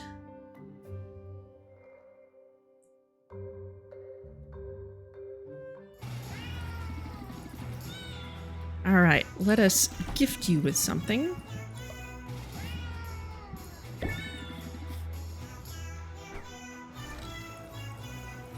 We can rank up with the pirates. Alright. Let us get treasure as well. Anything useful? Ocean coast wall. Well, that's nice. Alright, ranking up it is.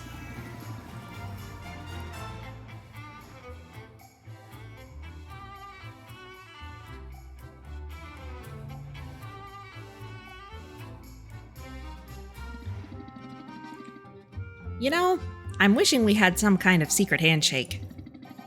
Although, you don't have a tail, so that would sort of limit what we could do. Don't feel bad, Sylvia. I knew a pirate once who lost his tail in battle, and he got along just fine. Until he lost his balance and fell overboard. Thanks, Pepper. I'll be extra careful. The potions you set aside look legit.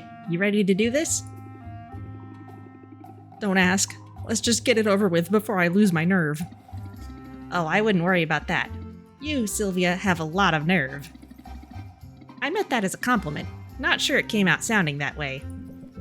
Salt and Pepper creep to the very edge of the dock.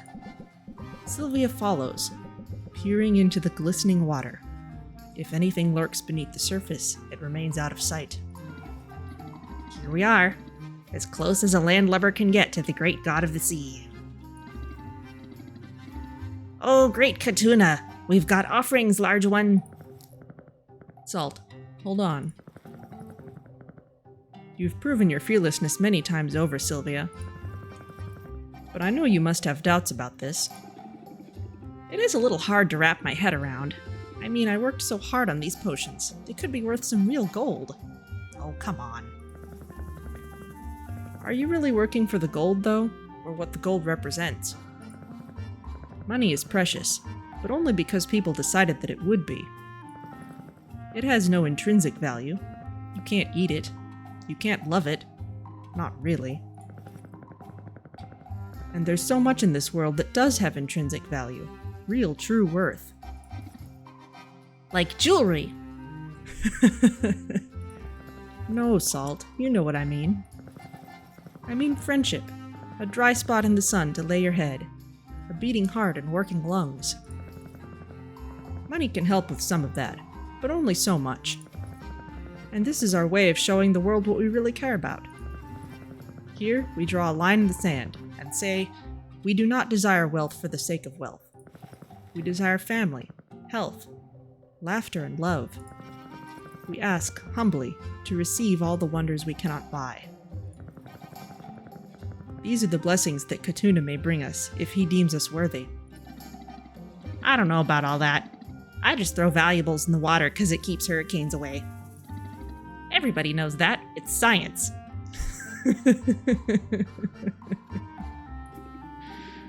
Alright, I'm convinced. Not about the hurricane thing, obviously. I mean the other stuff. Sylvia holds her potions in her hands. They're good potions, and she's getting good at selling them. What if these two concoctions are the difference between paying off her debt or losing everything? But it's too late to back out now, and something in Pepper's words rings true. Perhaps this small act of defiance will show the universe what really matters to her. Hey, nice throw, Sylvia. You got a good arc on that. And the splash! Katuna will be pleased. Yeah, he will. I got a feeling. You got good stuff coming your way, Sylvia. Starting now, in fact. I talked it over with Pepper and, well... Geez, I don't know how to say this without sounding stupid. Pepper, help me out. Sylvia, would you like to pet us? Aww. Because we would like that. Boy, would I. Come here, you crazy cats. Aww. Carpe diem. Raise interest by 7 for every card played prior to this one on current term. Close sale. Ah, okay.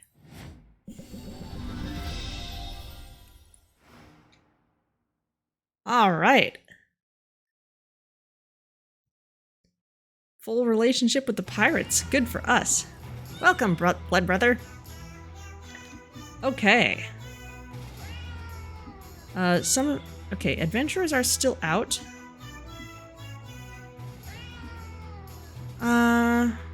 Already at max relationship with Quinn, and we don't need anything from them anymore. Let's have Muktuk do some crafting.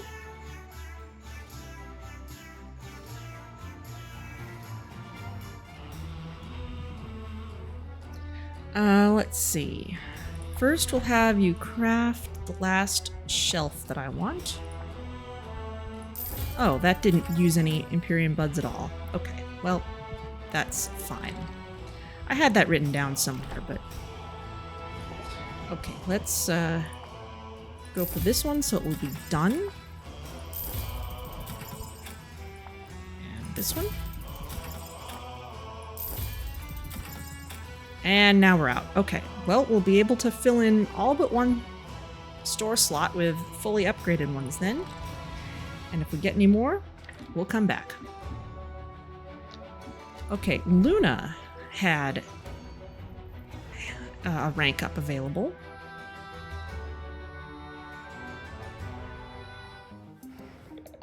I always have time for you. You were such a good friend. Okay, we're ranking up. Maybe a quick errand.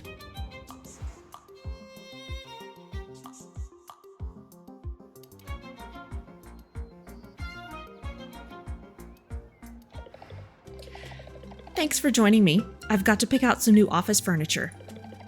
And as harmless as that sounds, it can be a fraught experience. Why? Are you a big spender? Not exactly. Just come with me to the lamp vendor, okay? Oh no. Oh no. Oh, you're a moth. And pull me out if I do anything weird. As soon as they step inside the lamp seller's stall, Luna tenses up. Her pupils grow huge. Her wings flutter. She walks toward the nearest lamp. Then she walks right into the lamp, bumping against it repeatedly. Luna? Luna, snap out of it. Oh, no. I did it again, didn't I? Maybe we should skip the lamps for now. What's next on your list? Rugs. But we better steer clear of the wool ones. I've been known to snack.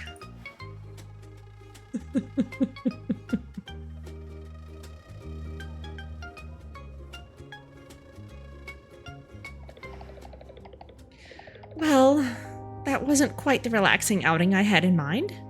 I'm more out of sorts than I was at the start. Eyeballs don't randomly fall out of sockets, right? They're in there pretty good. Oh. My teeth are chattering so hard that my face feels loose. Nerves? Stress? Yes and yes. Also lack of sleep. Caffeine is nature's panacea, but it has its limits, and I may have found them, Sylvia. I know I probably spend too much time complaining to you about my big client. But you're my best friend, Sylvia, and you're the best sounding board I have when I'm feeling desperate to vent. Vent away, that's what I'm here for. You're too good to me, Sylvia. She's not a Tex Avery moth, so her eyes are probably okay. Yeah, I mean, she's got them behind glasses, too. That's actually a really good artistic choice for her. Because her eyes are abstracted behind the glasses, she can do goofy stuff with her eyes that the other characters can't. As you've probably noticed, I've been burning the candle at both ends. I've started feeling like I'm in danger of burning out completely. So I let Her Highness know that the amount of work she was asking for wasn't sustainable. I was afraid she'd be disappointed. I thought maybe I'd even lose her business. But instead she came back with an offer. An offer? She wants to buy the whole business, Sylvia. She wants my little boutique to become her full-time publicity team. That's right, a team. She wants me to expand, and her offer came with a very generous number attached. Luna, congratulations. That's every entrepreneur's dream, right? Maybe. To be honest, I'm not really sure what I want. How do I even begin to make such a big decision? Ooh. What does your 5-year plan say? Or what do your parents say? I know she'll bring up her parents probably. I want to keep putting the emphasis on what she wants. What does your 5-year plan say? Does taking the offer get you closer to your goals? Sylvia, that's brilliant. I might not have planned for this specifically, but there is a plan. I need to consider new opportunities in that context. And it's a lot to consider. Am I ready to cede control on this scale? Am I ready to cut my other clients loose to focus on a single ongoing project? I don't know the answers. Honestly, my head throbs when I even try to think about it. Did I mention my eyes feel like they're bulging out? Yeah, see, most characters can't do this with their eyes at all, but the glasses make it possible. That's really cool. You need some sleep, I think. A big decision like this, you need to come at it with a clear head. Sleep. Now that you've said it, that's all I can think about. You're a master of subliminal suggestion, Sylvia. I hope you're using those skills in your daily negotiations. Ooh, subliminal suggestion. Raises interest by 10 at start of customer's turn. Value increases by 5 every turn. Cool.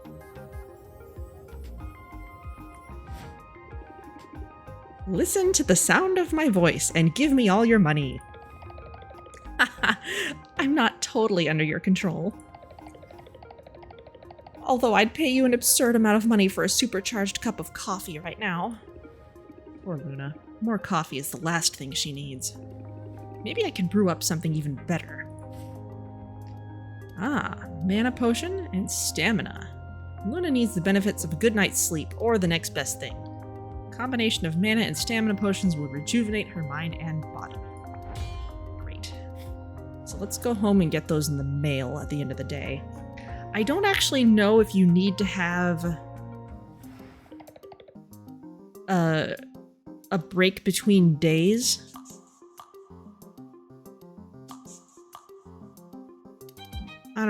I just prefer to have it done. Okay. I've already given you your gift today. Okay, so let's go see Saffron. Come back soon.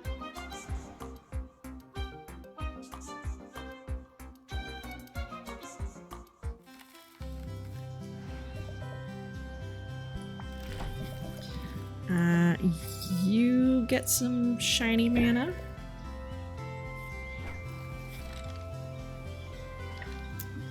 We could rank up with you, but I want to make sure I prioritize Mint today. So let's make sure we go with her next. We can visit other people, though.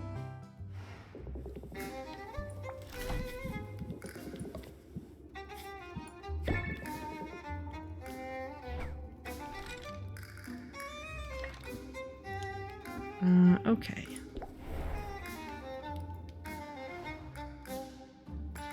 The game doesn't gray out the gift button, unlike adventures being out or rank up. Yeah, that's interesting. I mean, it kind of gives the characters an opportunity to voice their no thanks instead of it just being a built-in limitation, which is kind of nice. Oh, more Empyrean buds, thank you. Okay, we might need tomorrow's gift too.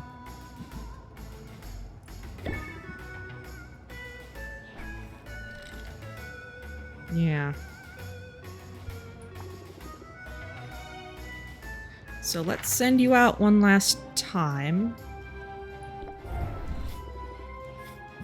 Now you will need a tolerance potion.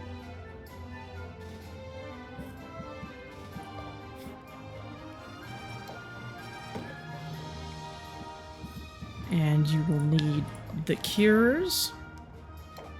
1 and 2. You will need radiation tonic. You will need health and mana. And then we'll go with the extras that I like to give you.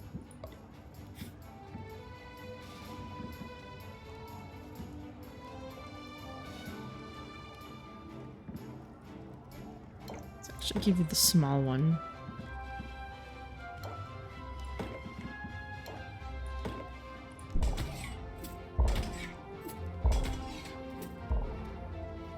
It does kind of do the unfortunate video game thing where once you've made best friends with somebody, you suddenly don't need to talk to them anymore.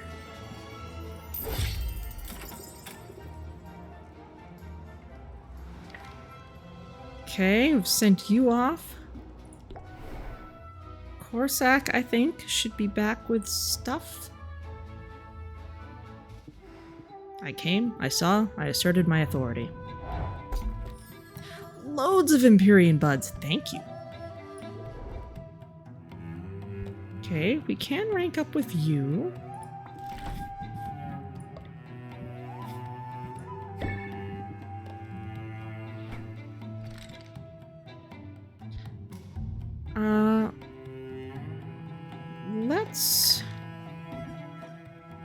Let's check on Zid first.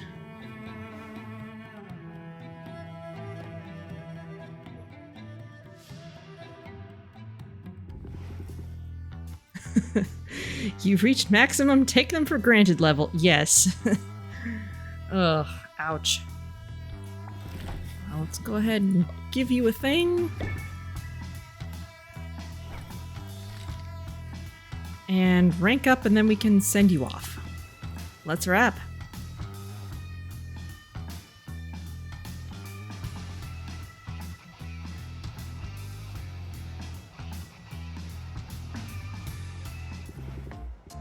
It just occurred to me, we're both in the business of curing people of what ails them. I hadn't thought of it that way before. I've got a point though, right? Your potions replenish health and shield against damage, and live music has the power to soothe the soul. I could use some soothing right now, actually, so let's hope this does the trick. Sid leads Sylvia to the waterfront, where a temporary stage has been constructed, and a battle of the bands is in progress. Sylvia's never seen anything quite like it before. It's not just music. Each band employs magic in dazzling displays of pyrotechnics. There are laser light shows, phantasmal backup dancers, and illusory fireworks. And through it all, Zid just scowls. Is everything okay? You seem down. I'm sorry. I don't mean to be a bummer. These things normally cheer me right up. But today it's all just a stark reminder of how audiences cheer style over substance. Which makes me question pretty much everything, actually. The time and effort I'm putting into writing a song of my own, is that just vanity? Back home I have professional songwriters lining up to work with me. Maybe I should stick to what I'm good at and stop chasing windmills. What you're good at? Should I put my thoughts to music? Following dreams can be pretty tough. I'm better off not trying to write my own stuff. But I thought it was going well. I thought so too. I was so confident, in fact, that I dropped in on an open mic night yesterday. I performed 2 songs. One of them was the original piece I've been working so hard on. The other was something new that my manager sent me. The Ballad of Greenbeard the Slime Slayer. It's every bit as juvenile and uninspired as it sounds. But of the 2 songs, Greenbeard was the clear favorite.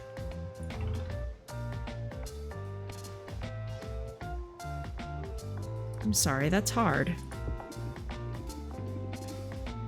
I'm sorry, that's hard getting that sort of feedback. Yeah, it's hard, but I suppose it's necessary. I thought I had a really solid idea, Sil. Something that hadn't been done before. I used all the conventions of a traditionally heroic ballad, but instead of focusing on an action hero, I wrote about a regular everyday citizen. I wanted to show how the average woman is every bit as remarkable, as worthy of celebration, as a muscled dude with a sword. That sounds pretty interesting. I thought so too, but the audience didn't know what to make of it. I shouldn't be surprised. I'm not surprised, if I'm honest. But I am disappointed. I was really hoping that crowd would prove me wrong. Instead, they confirmed what I've known all along. People don't want new and different. They want tried and true. So, from now on, that's just what I'll give them. I don't know. You don't have to worry about me.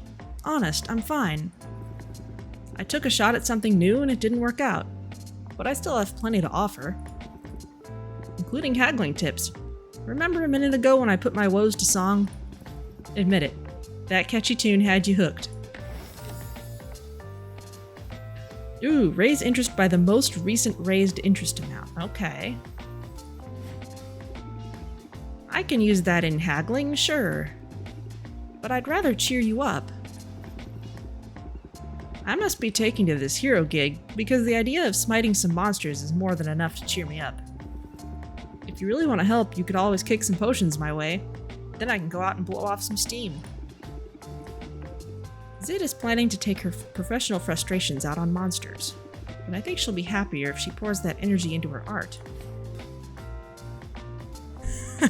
Petrification cure and a silence cure. Okay. Zid's faced some tough crowds recently. Silence and petrification cures will keep her from clamming up or shutting down while on stage. Okay.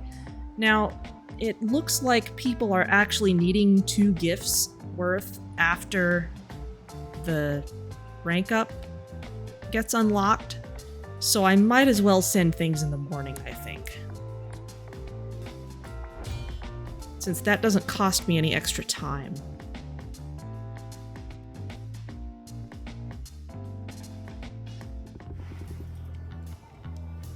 Okay, I gave you something today. Let's send you on that adventure. And it'll be like the others.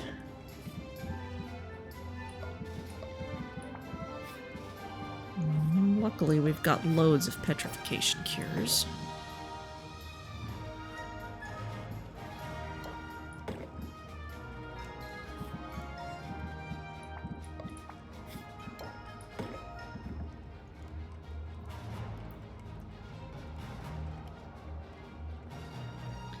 Some of these final potions are requested, and others Sylvia divines. Yeah, it's a nice way to do it when, you know, it's not as though we have a large variety of things we can offer. I mean, there's ingredients, sure, but in terms of stuff that the player has actually meaningfully made,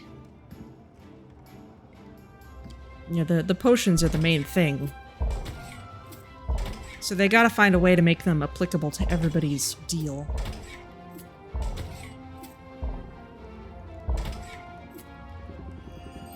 Okay, Zidriel's fine, so let's give her a few more useful things.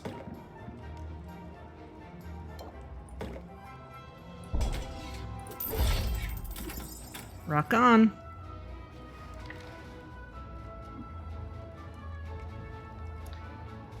All right, let's see.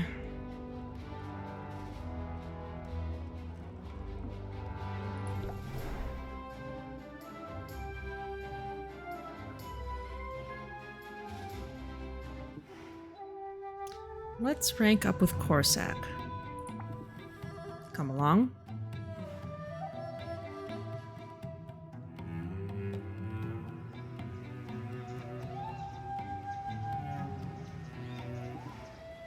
Here we are.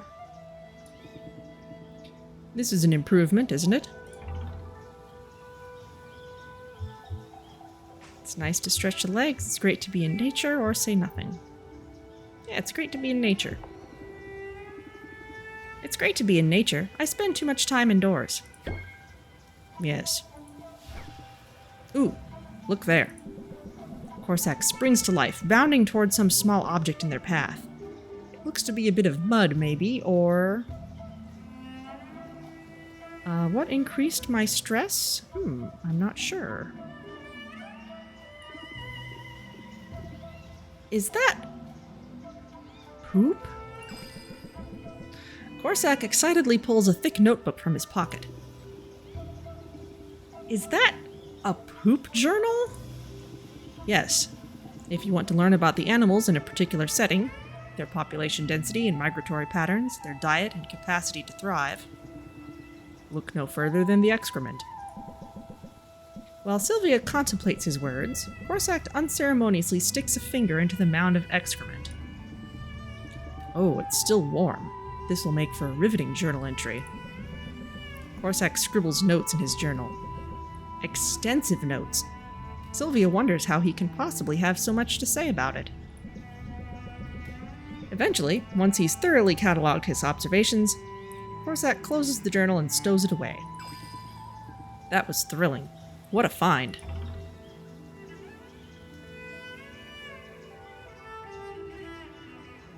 Your enthusiasm is charming.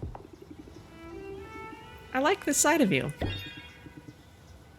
I'm often enthused when I'm out here. This island is an endless source of fascination. Hard to believe we owe it all to the reckless experiments of a single self-interested witch. You're talking about Maven, right? None other. I remember, as a child, hearing the rumors about her. People said she'd taken a desolate island and infused it with life. Strange life. I always found the idea offensive. Nature is a sacred and well-balanced mechanism. It's not to be reshaped by our whims. And yet, now that I'm here, I cannot deny the beauty of what she set in motion. What started as an exercise in vanity and unbounded ego has grown into a sacred little mechanism of its own. One that deserves more respect than we give it. Wow. That is by far the most emphatically I've ever heard you speak. It's the island. You're passionate about it. I thought that was obvious. And I thought you were hopelessly awkward. All this time I've been trying to get you to open up. But you have plenty to say when it's on a topic you care about. Isn't that the way it should be? The world's full of enough noise. Don't need to go around making more of it just for the sake of exercising our tongues. We should speak when there's something to say. And when there isn't, we should channel the mighty mollusk, whose strength comes from silence and serenity. So, like, be more like a snail? Really? Really? Serenity of the mollusk. Okay, adds 2 shield per turn, persists until another stance card is played. Cool. Corsac's Adapt card changes to reduces stress by 5. Oh, nice. That's pretty powerful, actually. That's more than a lot of what Saffron gives for that, if you say so. And since you did say so, I guess it's something you really believe in. I'll try it. Glad to hear it. Sure, no biggie. No, I mean it. Not everybody would be so open to my ideas, my opinions. I want you to know I appreciate it. So... And I wouldn't make this offer to just anybody. But if you ever want to borrow this journal, you know, to record your own observations, well, just say the word. Thanks. But believe it or not, I think you found the one topic about which I really don't have anything to say.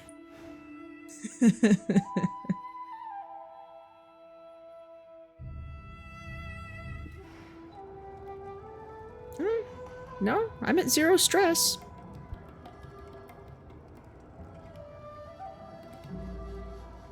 Okay, well, we could rank up with you again. Was there...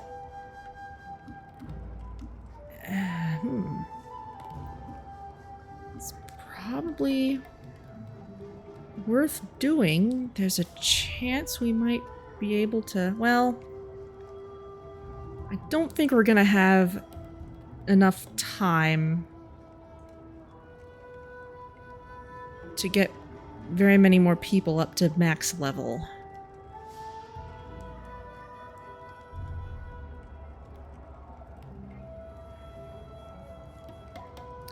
Let's go ahead and go all in on the people we're already pretty deep with. Your company's welcome.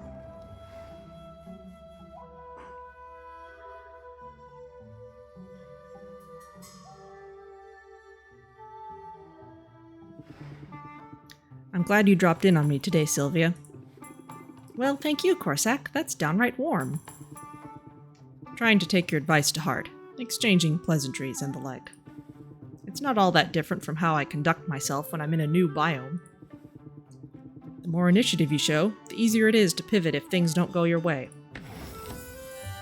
Okay. Gain 2 shield per card played prior to this card on current turn, okay. And shield. Okay, well, we know what shield is. I can see the parallels. And looking at the town as its own sort of biome makes a certain amount of sense. It's working out for me anyway. I feel more at ease lately. That said, I wouldn't mind a quick prowl around the forest if you're up for it.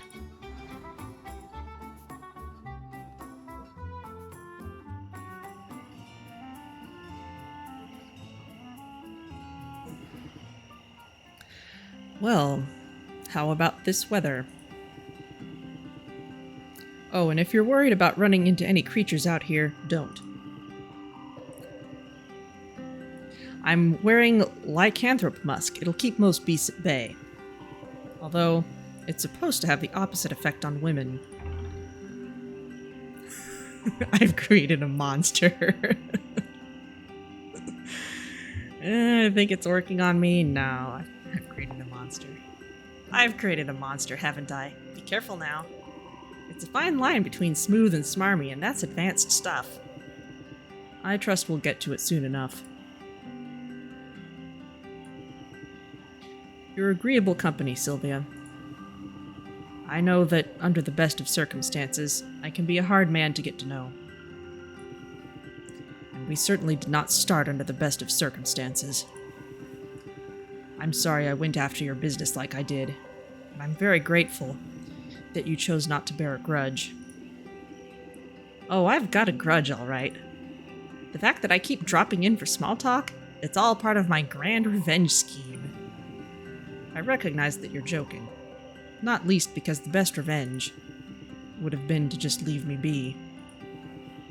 There's a certain irony to my situation. I'm never lonely in the wilderness. I'm perfectly at ease in my own company, or in the company of animals. Squirrels excluded, obviously. Obviously. But as soon as I'm around people, all I can see is how different I am, and how poorly I fit in the spaces I'm meant to occupy.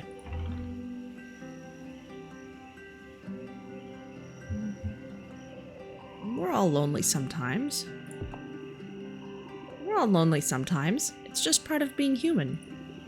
But at the very least, I intend to keep your social calendar very full. I've noticed, and I'm happy for it. Whatever else happens, I know I've got one true friend, and that's not a small thing. Not a small thing at all. Okay.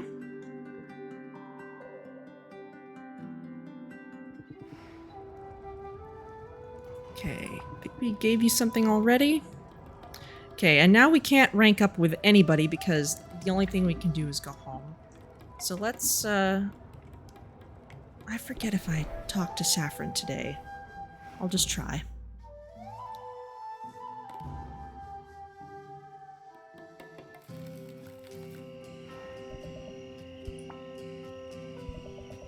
Okay, one gift is more than sufficient. Okay, nothing for her then.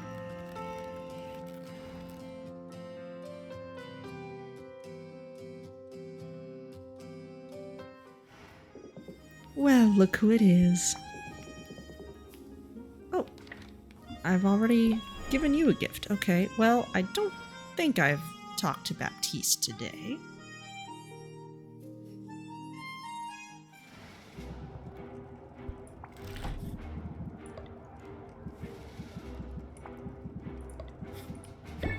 Have a flower.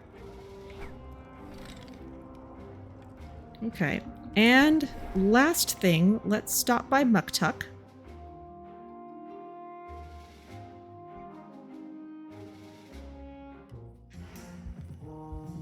My dear friend, how can I help? Well, you can upgrade some things. Like this shelf. Okay. That should be all the shelves upgraded. And we should have room for 3 more of these barrels. 1, 2, and 3. Okay, we'll arrange everything in the morning.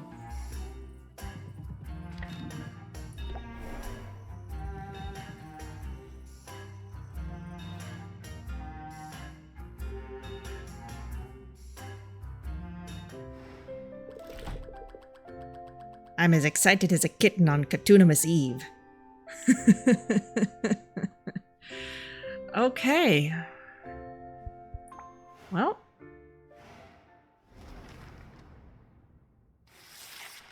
Last day before the competition.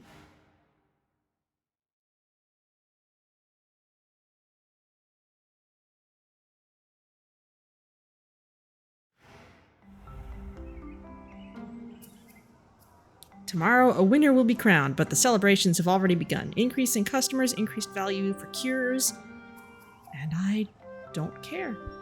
A group of concerned parents is pressing for speed potions to be made flavorless to lessen their appeal to impressionable children. Interesting. Nothing to say, Oswald? Alright, let's deck the place out. 1, 2, and 3. Now that it won't actually do us any good, we're looking fantastic. But that's how it often is in games. Often,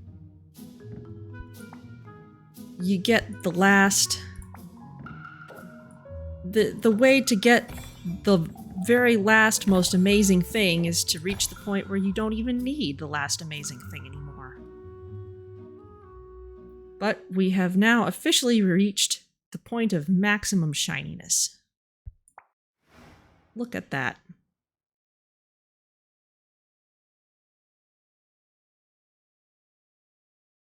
There's the basement level. There's the top. Everything's shiny, if slightly hidden behind a roof. Looking good. Now, got quests for Luna.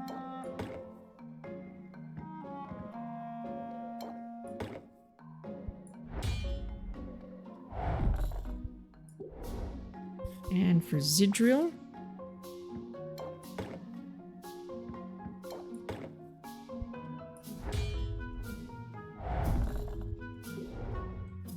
Okay. Now, also... I'm gonna bring these things back into my inventory. Just to make sure, super sure, that I have them on my person for the competition. I think the game automatically empties the shop for that, but I'm not 100% sure of that. Okay. Last day of socializing. We can talk to Mint.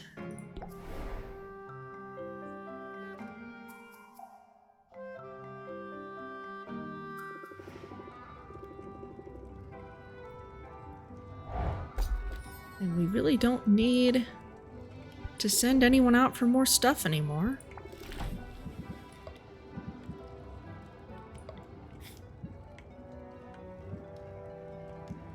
Okay. Shiny mana for you? Yes, we can rank up. You don't even have to ask.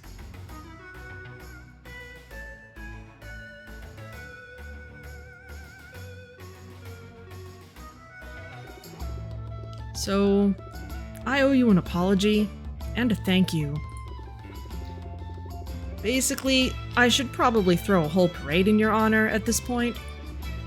You mean because of the speed potions? It was nothing. I just wanted to provide you with an edge out there. An edge that was handcrafted with love, just for you. No legendary weapons required, and no thanks necessary. As for the apology, what would you even be sorry about? All the wallowing. Self-pity's not a good look on an aspiring hero. Well, I can agree. In the case of an aspiring hero who's accomplished as much as you have. Thanks, but I don't know if I've accomplished all that much yet. Sure you have. Think about it. In your quest for an artifact, you've forged ahead where other heroes feared to tread. You've vanquished monsters, confronted dragons, solved riddles, navigated mazes, and scaled mountains. And I have it on good authority that you did all this while saving a lot of pirates from a lot of trees.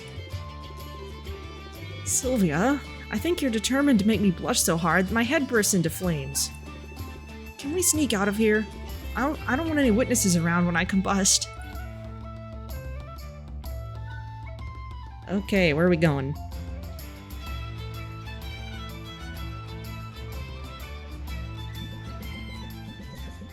The weather is pleasant by the water, and children frolic in the surf. But it's obvious to Sylvia that Mint's eyes are drawn to the kraken skull sitting ominously in the shadows. Good view of the kraken skull from here. Yeah, as trophies go, it's hard to beat. Heroes are always comparing trophies, you know. We all want tangible proof of what we've accomplished. That was sort of my whole thing with wanting a legendary weapon. I wanted something I could point to and say, see, I'm worthy. I'm surrounded by people I idolize, Sylvia. The imposter syndrome is real. You might not have found your weapon, but you proved yourself worthy along the way. Right now, hearing you say that, I believe it. But will I believe it tomorrow? Will I believe it the next time a monster gets the drop on me? Or I trigger a trap, or I oversleep? Believing in yourself is hard. It takes work. Daily, active work. Funny. It's easy for me to believe in you. It's about the easiest thing in the world. Sylvia. I don't know what I ever did to deserve a girlfriend like you. But in this case, I'm not going to waste time questioning if I'm worthy. I'm just going to thank my lucky stars that we found each other. Hey, you took the initiative to walk into my shop. And I'm going to make sure to show you how I feel every single day. So show me, hero, or are you afraid? When you're around, Sylvia, I'm fearless. Yay! Apply Fortitude for 2 turns. Negate stress received from all sources. Ooh, nice. Max relationship with Mint. Good for us.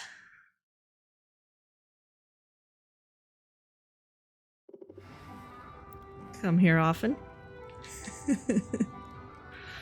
Well, I don't need to send you anywhere. So, wish me luck tomorrow.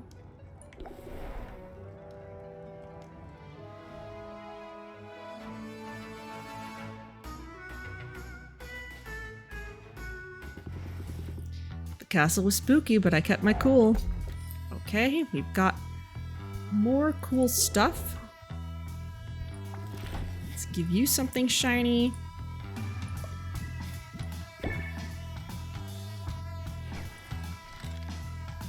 We can rank up with you. Awesome. I'd love to catch up.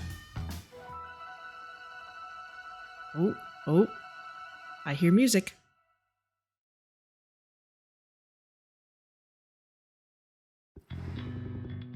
Sylvia, do I have a rave review for you?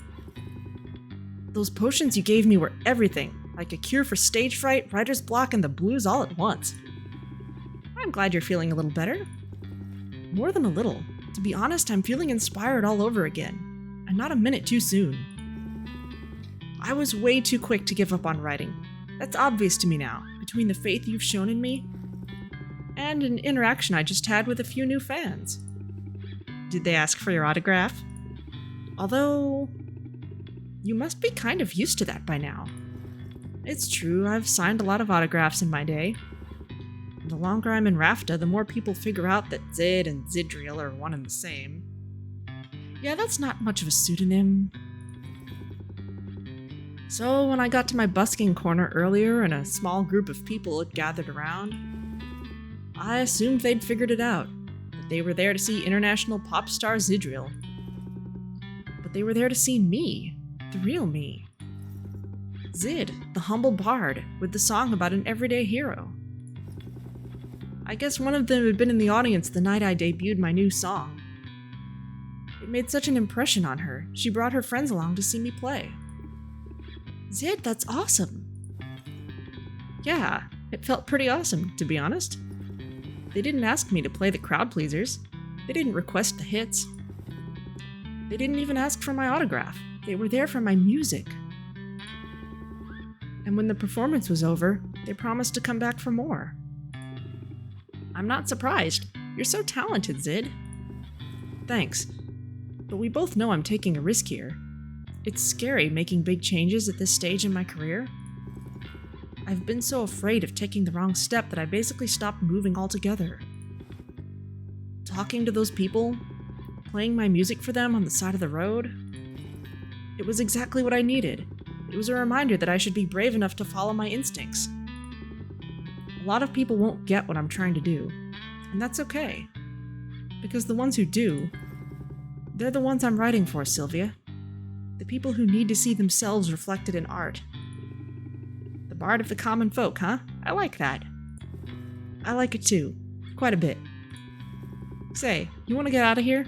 Let's stretch our legs.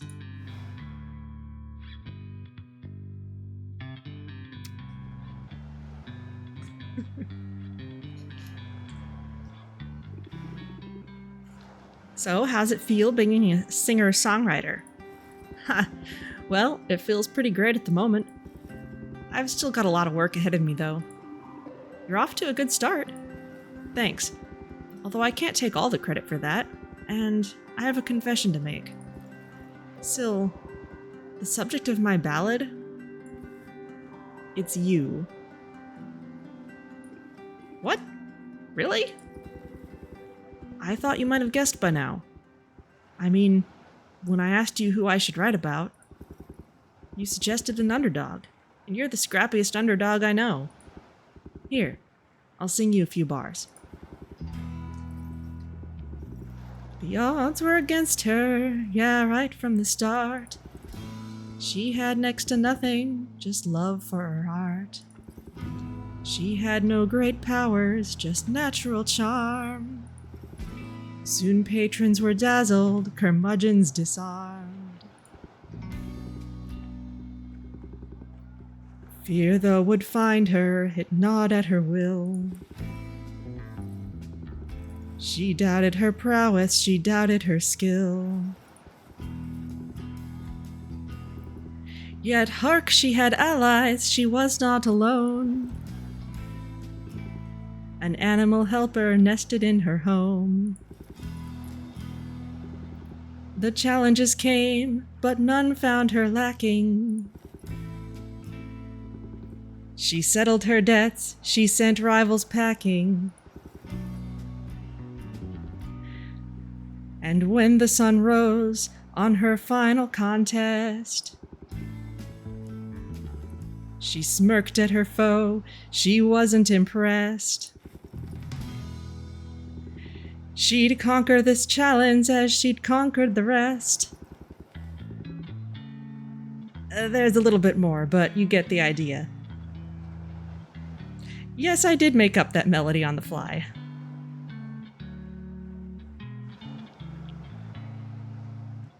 There's a little bit more, but you get the idea.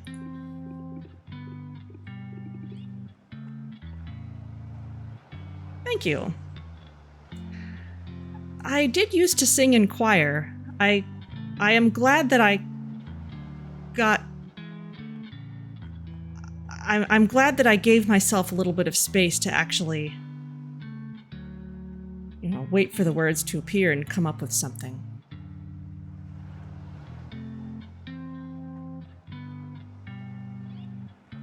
Wow. Zid, I'm so flattered. You've really been paying attention, haven't you?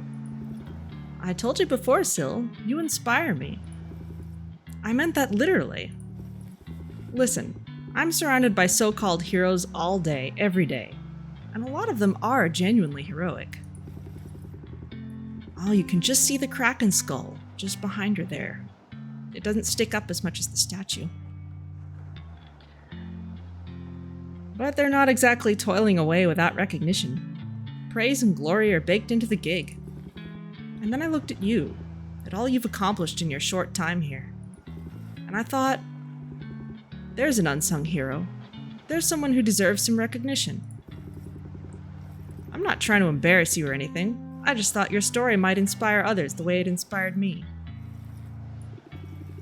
My situation has been so stressful. I'm not sure I ever thought of it as inspirational. A real hero wouldn't, though, would they? I'm glad to be able to share this success with you, Sylvia. And what's more, I'm honored to be the one to help you realize just how inspirational you are. I'm still not fully convinced of that. Maybe if I heard the rest of the song. Well, to be honest, I'm not sure it's totally finished. Yeah, 'cause I haven't finished yet. I mean, we don't know yet how your story ends. Wow, that's some pressure. I guess I better stick the landing. I have faith in you, but whatever happens, I'll be right there with you. Chronicling your adventures. Our adventures. Just try to chronicle my good side, would you? Aw, Syl, don't even worry about that. From where I'm standing, it's nothing but good side. Aw. Ooh. Increase patience by 4. Can only be played if patience is currently 1. Ooh, that is cool.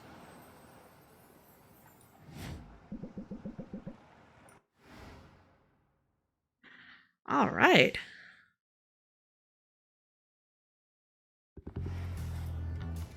Well, yes. Thank you very much. I'm glad that went well. Okay, got those two.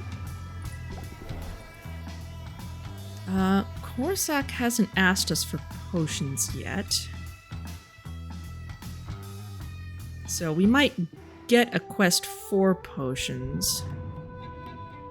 But we won't have time to see the very end. I will give him a gift. But after that, I'm gonna see if we have a shot at seeing Luna's last scene.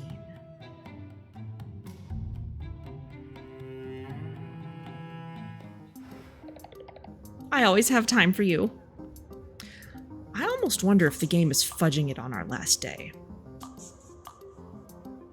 saying, hey, this is your last chance with everybody. Let's not, if you're like one step short, if all you would have needed is a few more numerical points in the hidden meter, we're just gonna let you have it.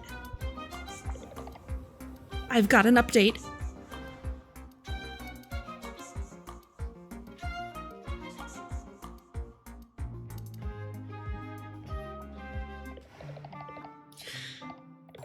Sylvia, as much as I wish otherwise, I am not above fishing for compliments. So, notice anything different about me? You do seem to be back to your perky self. Well, I have you to thank for that. Your potions made me feel humanoid again. It might be all the replenished serotonin talking, but dang, you are good at what you do. Once I was thinking clearly again, I made a big decision. I turned down that buyout offer. My working relationship with royalty has officially come to an end. Wow, really? I wasn't sure which way you would go. Me neither, but indecision was getting me nowhere fast. I had to make a choice. I hope it was the right one, but it feels right. Well, it feels right to me. My parents are acting like I just set myself on fire. You told them already? Yeah. Figured I needed to rip that bandage right off. I tried to explain it to them, but I'm not sure they really heard me.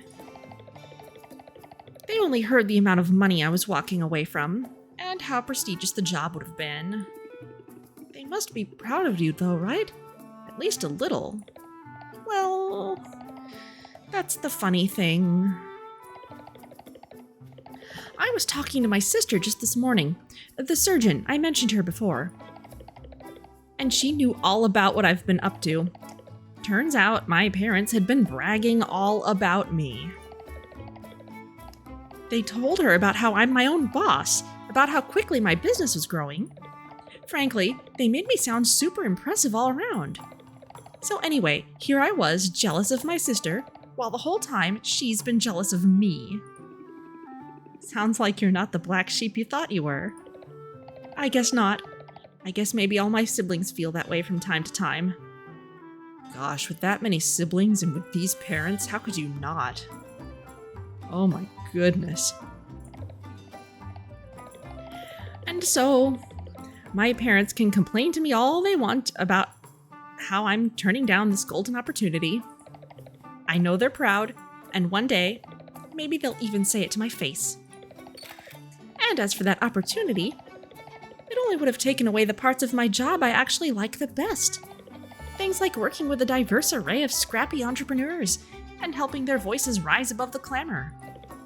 For a minute, I wasn't thinking at all about what I enjoyed. I was right back in my old climb the corporate ladder mindset. I was reaching for success as it was defined by other people.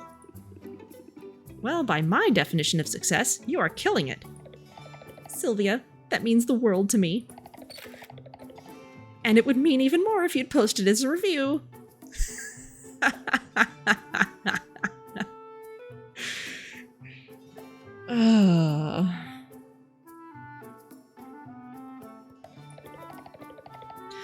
But shameless self-promotion can wait until tomorrow. Why don't we get some air? Mash that subscribe button, everyone.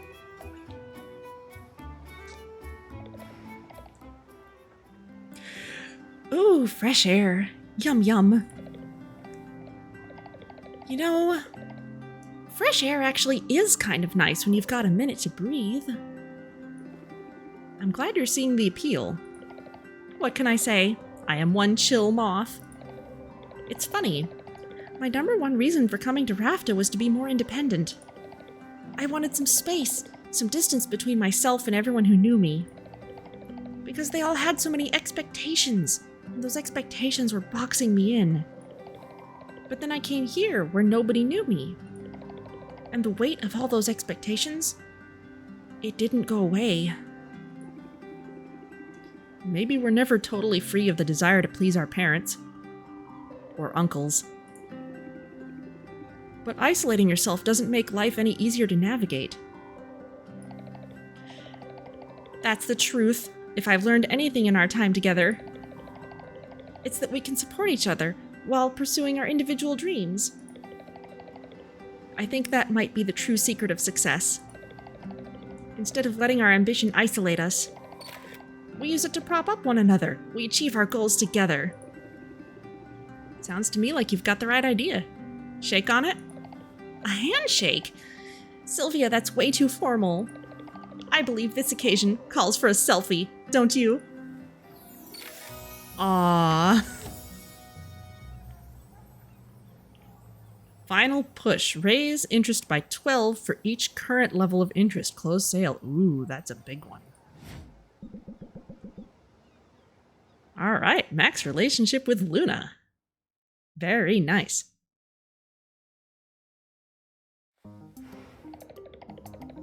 I was gonna buy a potion later just to see you.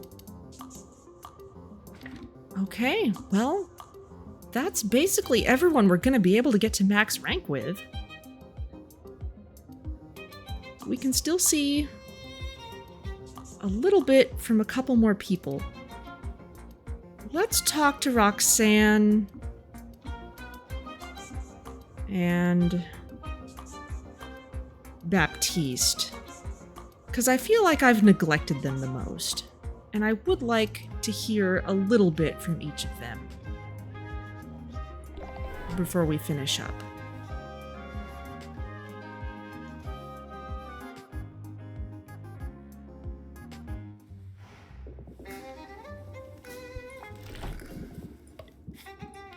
Have a sparkly.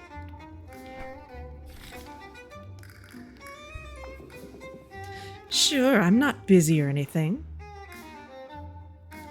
Yeah, I haven't even bought all that much from Roxanne.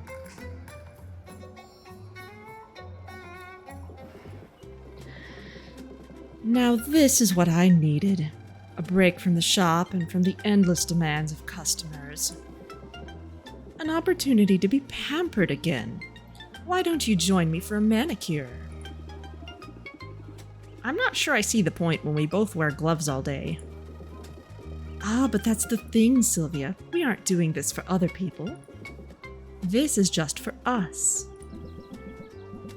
Roxanne leads the way to a local spa, where she settles into a cushy seat and invites Sylvia to sit beside her. Sylvia is skeptical, but she settles in and removes her gloves. A nail technician sits across from her and makes light small talk while she brushes a waxy substance over Sylvia's nails. It's pleasant, relaxing, so this is what it's like to be pampered. I've actually never had a manicure done.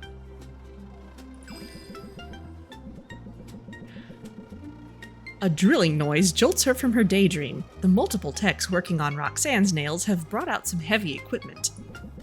The results are dramatic. I asked for the Glitzkrieg treatment, gold plating, embedded gemstones, and nails sharpened to a deadly point. Wow, that is a lot. Oh, this is nothing. Just wait until you see the pedicure I get tomorrow. Tomorrow? You must really be rolling in dough. If a life of uncertain fortunes has taught me anything, it's to spend it while you've got it. And I might not have it for long. I've got my eye on an upcoming pirate jamboree. The cover charge is extravagant, but stealing from other partygoers is encouraged, so who knows, I might come out ahead in the end. Sounds pretty intense. There's truly no party like a pirate party. They tend to be dark and claustrophobic, and the more bodies you cram on board, the hotter it gets. It's like a little slice of the underworld on the high seas. The only problem is I'll need someone to mind the shop while I'm away. While you're away? How long is this party, actually? Oh, it's impossible to predict. They can run for weeks. Weeks? You can't just leave your business behind for that long. You'll lose all your customers. You'd have to start over from scratch. And don't you have an exam coming up? You're supposed to be getting your business license. Maybe I've changed my mind. maybe I'm not cut out for staying in one place. Running away is a sign of weakness, or resisting temptation is a sign of strength. I'll phrase it like this. Resisting temptation is a sign of strength. Consider this a test of your commitment. A test, is it? I do have a bit of a competitive streak, you may have noticed. Oh, I've noticed. I suppose I've got something to prove. And I can do it, and I can best do it by maintaining and exceeding my current level of success. Even if it comes at the expense of a party or two. And since you're one of those customers I'm supposed to be bending over backward for, here you go, a coupon just for you. Aw, thank you.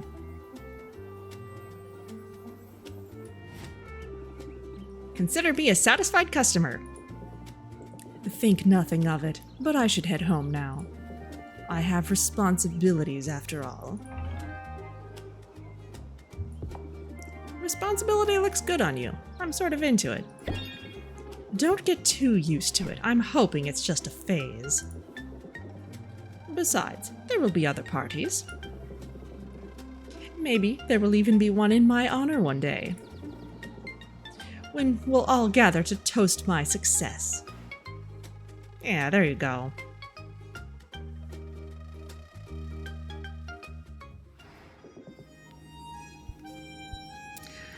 Alright, and Baptiste. Make sure we say hello before he becomes the judge.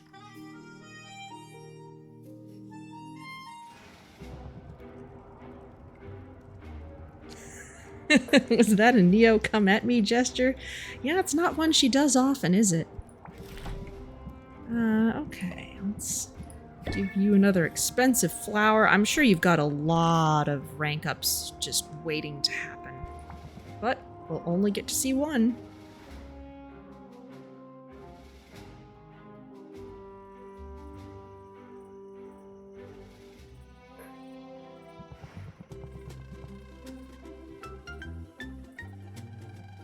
Alright.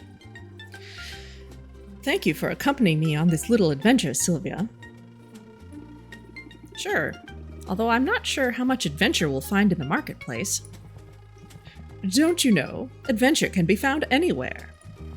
For that matter, so can loot, and I have a feeling Rafta's marketplace is a treasure trove just waiting to be discovered. I realize a shopping day is probably old hat to you, but it's something I've rarely had a chance to experience. How is it possible you've avoided shopping for so long? Well, that's the thing about money. In some ways, it opens up the whole world for you. But in another sense, it makes your world very, very small. As a youth, I rarely left my family estate, unless it was to visit another family's estate. And why would we leave? All our needs were provided for. And not just our needs. Our every whim was catered to by servants who fairly tripped over themselves to please us. Forget errands. I didn't even clip my own nails before coming to Rafta. There must be a part of you that misses that life. Not at all. I'll always choose novelty over comfort and familiarity. And today, that means seeing all the market has to offer. Only, there's a catch. I'm on a budget. Isn't it thrilling? Now that I can relate to. I know a thing or two about living on a budget. Ah, what luck! Please feel free to offer constructive feedback along the way. Ooh, what's that over there? Baptiste dives right into the throng, making a beeline for a nearby stall with tins of instant coffee on display. Oh dear. Keep it away from Luna. This looks intriguing. Instant coffee. How convenient. The merchant offers Baptiste a sample in a paper cup. He downs it in a gulp, his eyes sparkling with delight. Interesting. It's sort of gritty on my tongue. I never thought of coffee having mouthfeel before. Wow. I have to have it. After purchasing an absurd amount of instant coffee, Baptiste is off like a shot.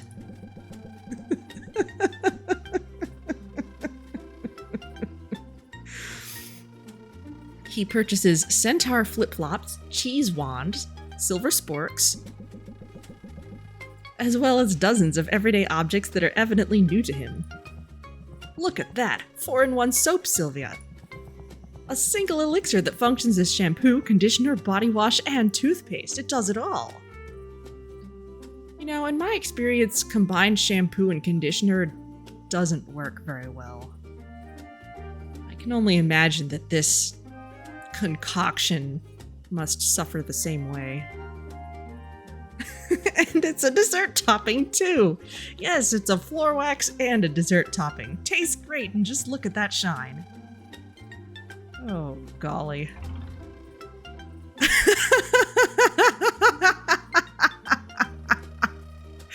Once again, I've completely anticipated the way this game is going.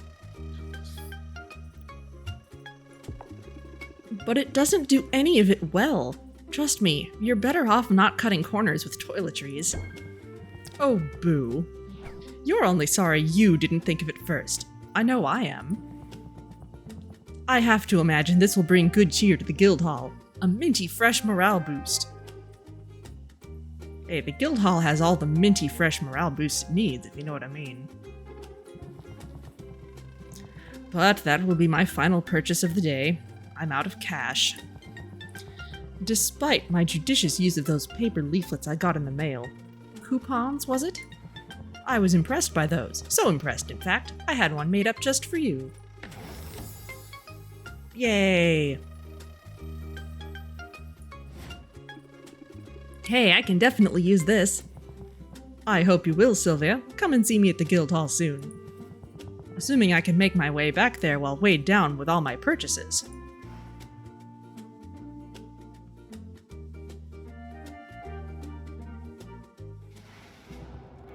Alright, well, that's it. As soon as we go home, it's going to be tomorrow. So I'm going to actually update the stream title.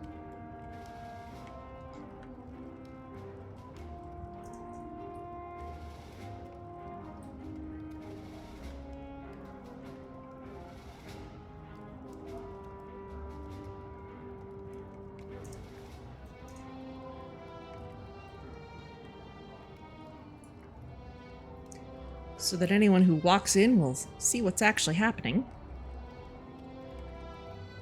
And I think that's about it. Nothing left to do. We'll have a chance to go over our cards if we need to do any haggling. So, off we go.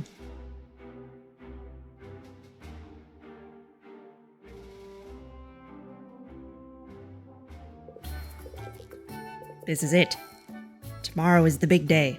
Victory is within our grasp. Come out ahead in that competition and you'll be free of debt, and I'll be free of feathers. Assuming you haven't decided to accept Robin's offer, of course, to throw the match, to take the money and leave me in the lurch. Which is an absurd idea. I know you wouldn't do that. You wouldn't do that, right? Relax, Oswald. We're in this together. And there's no turning back now. Such resilience. If I'm honest, I find it fascinating. What's the secret to your resolve, Sylvia? In the face of so much adversity, what makes you tick? Well, right this very moment, I'm holding out for an apology. From me, you mean? You know, I suppose I do owe you an apology, of sorts. It was wrong of me to suggest that you forfeit, to offer you a deal like I did. It's much better for things to play out this way. Much better for the town to see me win against an opponent who's putting up a fight. It will make my victory all the more glorious. Yeah, totally. Unless you lose, of course. You really think you have a chance tomorrow? You really, truly believe it. Merp. Tell me then, Sylvia, on what exactly are you basing such confidence? Well, that's easy. I've worked hard over the last 5 weeks. I've focused on my craft, and I'm learning from the people around me. And among the many things I've learned is this: I'm good at what I do. I believe in myself, and my friends believe in me too.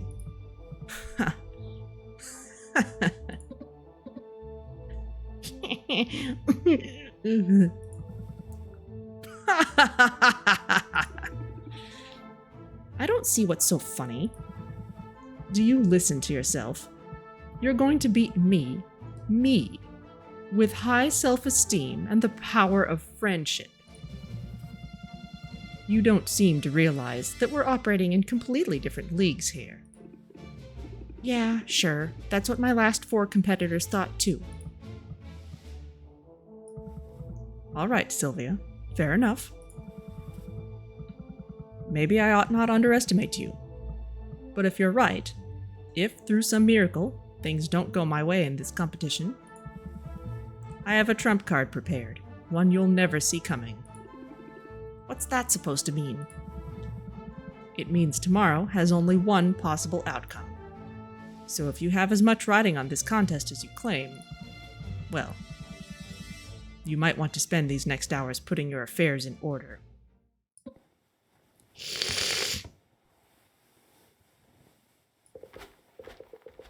What a tool. Didn't I say so from the start? He's just trying to psych us out. Same as all the others did. We should focus on what matters. Just think, if everything goes the way it should, you'll be human again this time tomorrow. And that's a debt I'll never be able to repay. But don't do this for me, Sylvia. Do it for yourself. You've come so far in such a short time, so get out there and show this town what you can do. All right, here we go. This is it, this is it, this is it.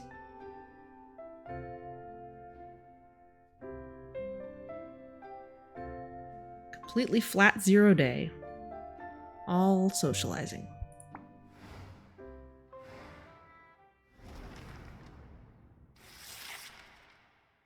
All right, here goes.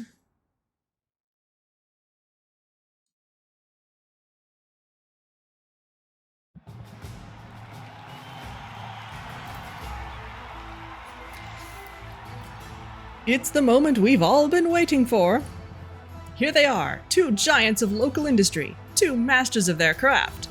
But only one can be crowned our winner, only one who can take home the grand prize. Let's meet our stars. Taking the first podium today is a man so regal he puts the king in potion making. He's survived the worst that this world could throw at him, and he came out the other side with a smile on his face. And don't even get me started about those dimples. I am talking, of course, about Robin! That's very kind, but if we could move this along. At podium number 2 is a woman who knows a thing or two about adversity herself. She arrived on our shores with little more than the clothes on her back and a dream. In a matter of weeks, she's transformed her uncle's ramshackle potions shop into a reasonably successful ramshackle potions shop. Very nice. Let's hear it. 3 cheers for Sylvia! Hey, Robin.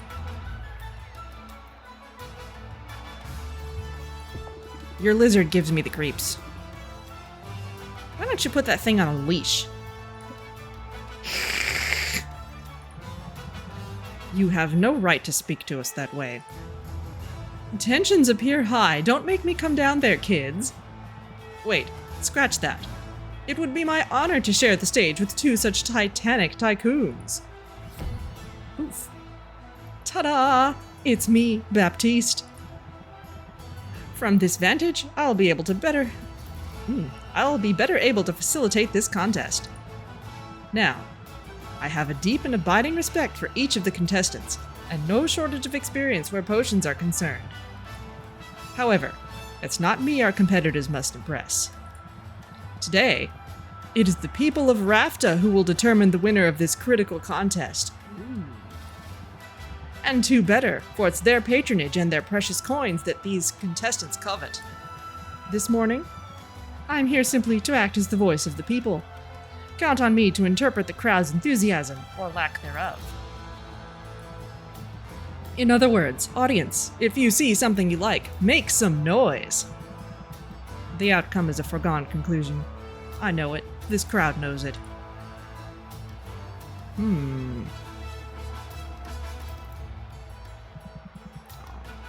And May knows it most of all. Okay, for once, May actually looks genuinely cute here. That is adorable. To that I can only say, let the battle begin! Alright. Alright, Robin, are you ready to wow us all? This one's an old family recipe. And the family in question is the ancient line of monarch Magi whose mastery of forbidden arts ended the Second Dark Age. And consider me wowed. Audience, am I right to be impressed? Wow or no wow? With a sum like that, I'd say you have some fans here today. As it should be. Sylvia, can you outdo him? Alright, radiation tonic. Where's our really good?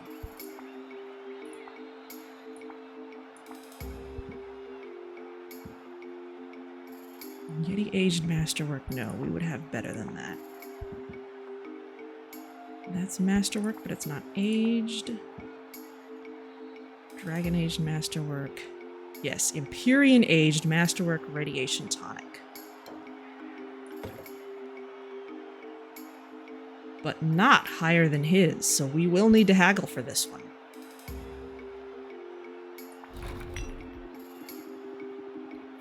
As leader of the Heroes Guild, you'll recognize how precious this potion really is. That may in fact be true, however. And this is of masterwork quality, no less. But what does the audience say? Is it a hit? A fair assessment as far as I can tell, but I'm sure you have more to say about it. Time to haggle. Should I review my strategy? Absolutely yes. Because we have so many new cards. This might be the hour-long crafting session. Okay, well, first of all, I don't need to worry about closers quite so much with this one. Though I did have one contest that I settled with a good closer, so we can't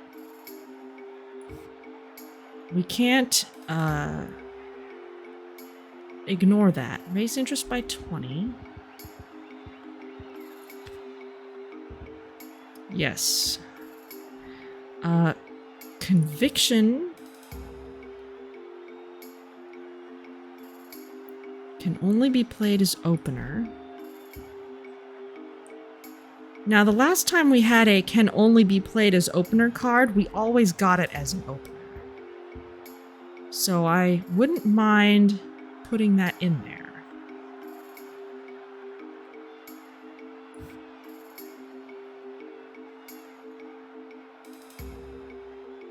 It's been so long since I haggled now. Let's raise interest by 14. That's a good one. Strike or strike later is really good. Okay, we'll pump up an enthusiasm. I still love this, as simple as it is. Conviction is basically a better version of that for the opener. So let's put this in. They only give us one, because you only need one opener-only card.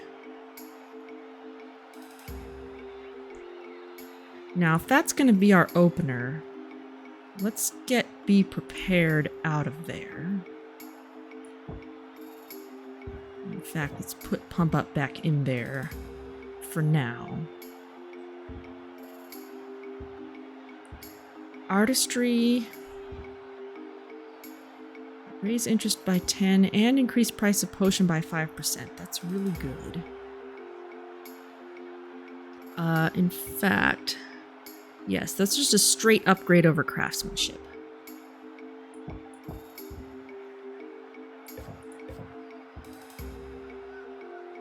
So let's have that in there. Zeal, we've got that in. I don't know what stress buildup is going to be like for this.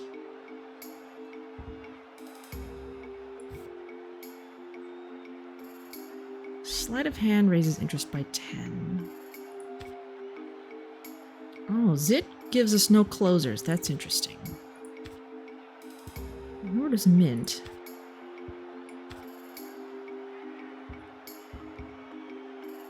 Carpe Diem's okay. Ah, Final Push. That's a good one. Let's replace Sleight of Hand with one of those. We have another Sleight of Hand, so I could get a different closer in there. Maybe take it or leave it.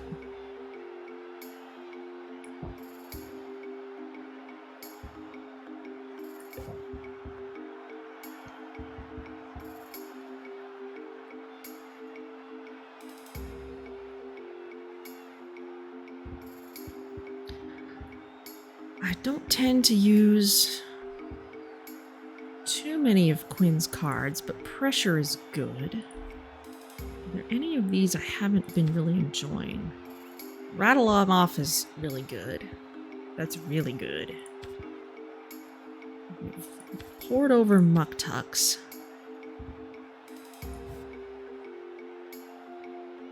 Subliminal Suggestion is good.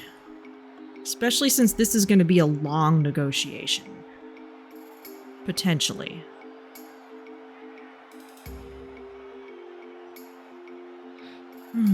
Let's see. Applies 3 additional interest whenever a card is played.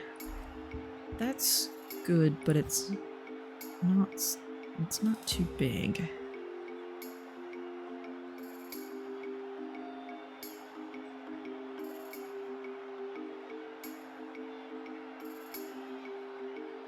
Let's bring in Subliminal Suggestion instead. We may need to rely on some of Luna's stuff if our stress gets up there.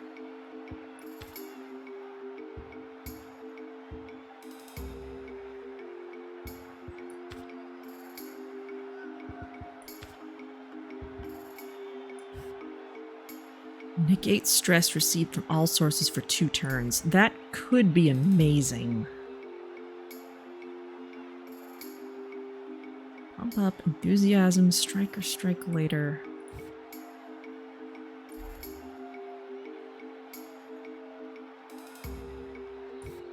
Blitz. Do I have any... prevents the next debuff from taking effect? Let's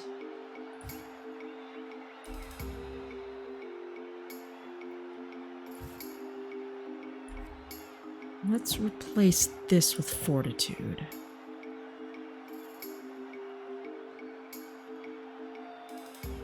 Pressure is good. Rattle 'em off is good.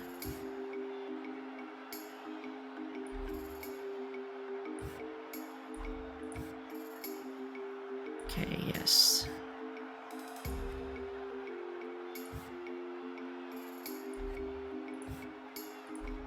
I want as many cards as possible to raise interest if I'm going to use that.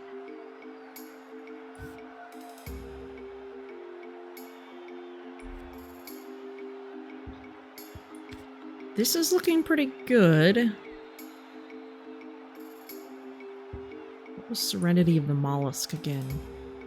And that's reducing stress. Let's not do that for this first one. This is looking good to me.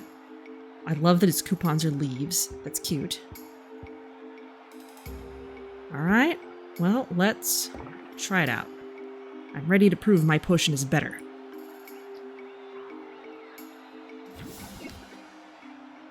Okay. You're gonna raise my stress by 13. That's huge.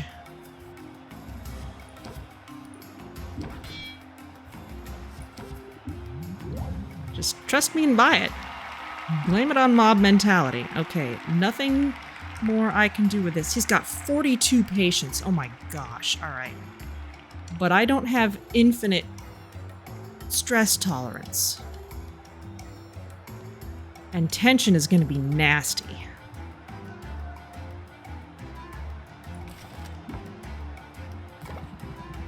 As an honorary hero, I know what adventurers need out there. I mean, I've heroically fought off some mice once or twice.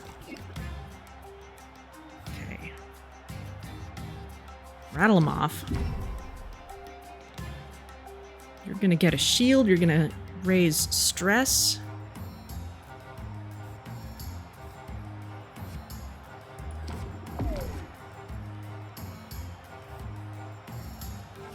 Pump up. 21. Or 15. Okay, this potion speaks for itself. That will teach us all to judge too quickly. I think I've heard enough. All right, I'm convinced. You have the better potion, Sylvia. Ha! Who's the underdog now? ...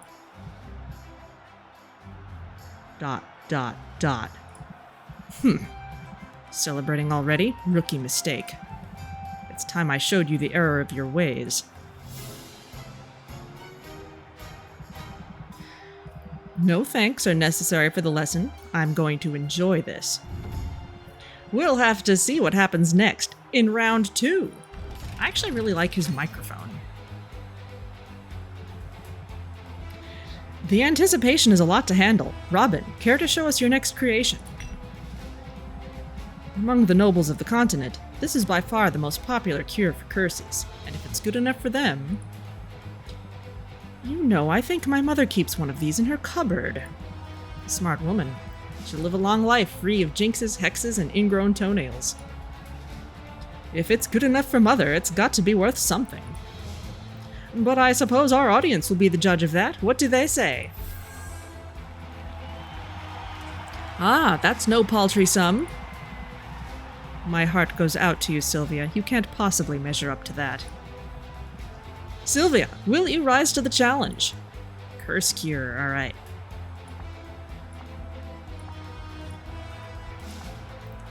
I had aged one just for this occasion. Though, I suppose holding out for the really good aging would have been a better way to go.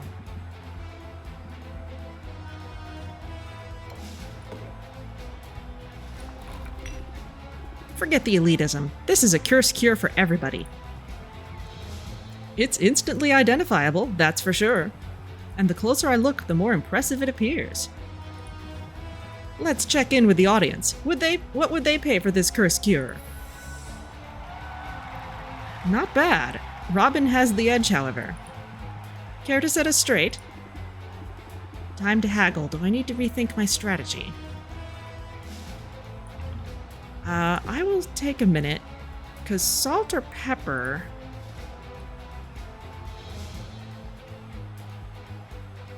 No, we'll leave that in there. I'm ready to make it a rout. Okay. Final push can't do that. Oh, they won't let us do it. Oh, because the current level of interest is 0, so it wouldn't have any effect at all. Okay, Robin's gonna do the same things as before. So, conviction, and blitz. This potion speaks for itself. I knew you'd win them over. You're responsible for what happens next. Okay, we're not quite there yet. We are not gonna close out. We are going to end the turn. Remember, I've seen the wasteland firsthand and lived to tell the tale. No one doubts that you're awesome, jeez! Okay, you are gonna complain and shield. Fortitude! Dink. This is what confidence looked like. And Give that suggestion. Pressure. Okay. Enthusiasm and artistry. We'll go for artistry first. That will put a percentage on there. It's my masterpiece. I should sign it. And these folks are willing to admit when they're wrong. I think I've heard enough. Folks, we are witnessing history unfold before our very eyes. We have a new champion, and her name is Sylvia. I did it! I did it! I won! But, no, Hey, don't feel bad. You did a great job. Shake on it.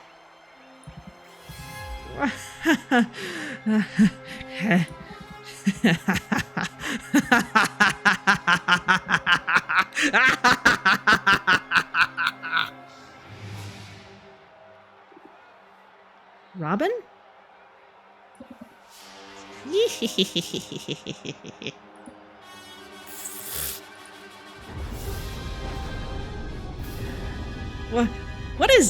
What's happening right now?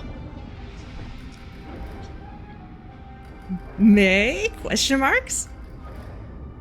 You think you're surprised?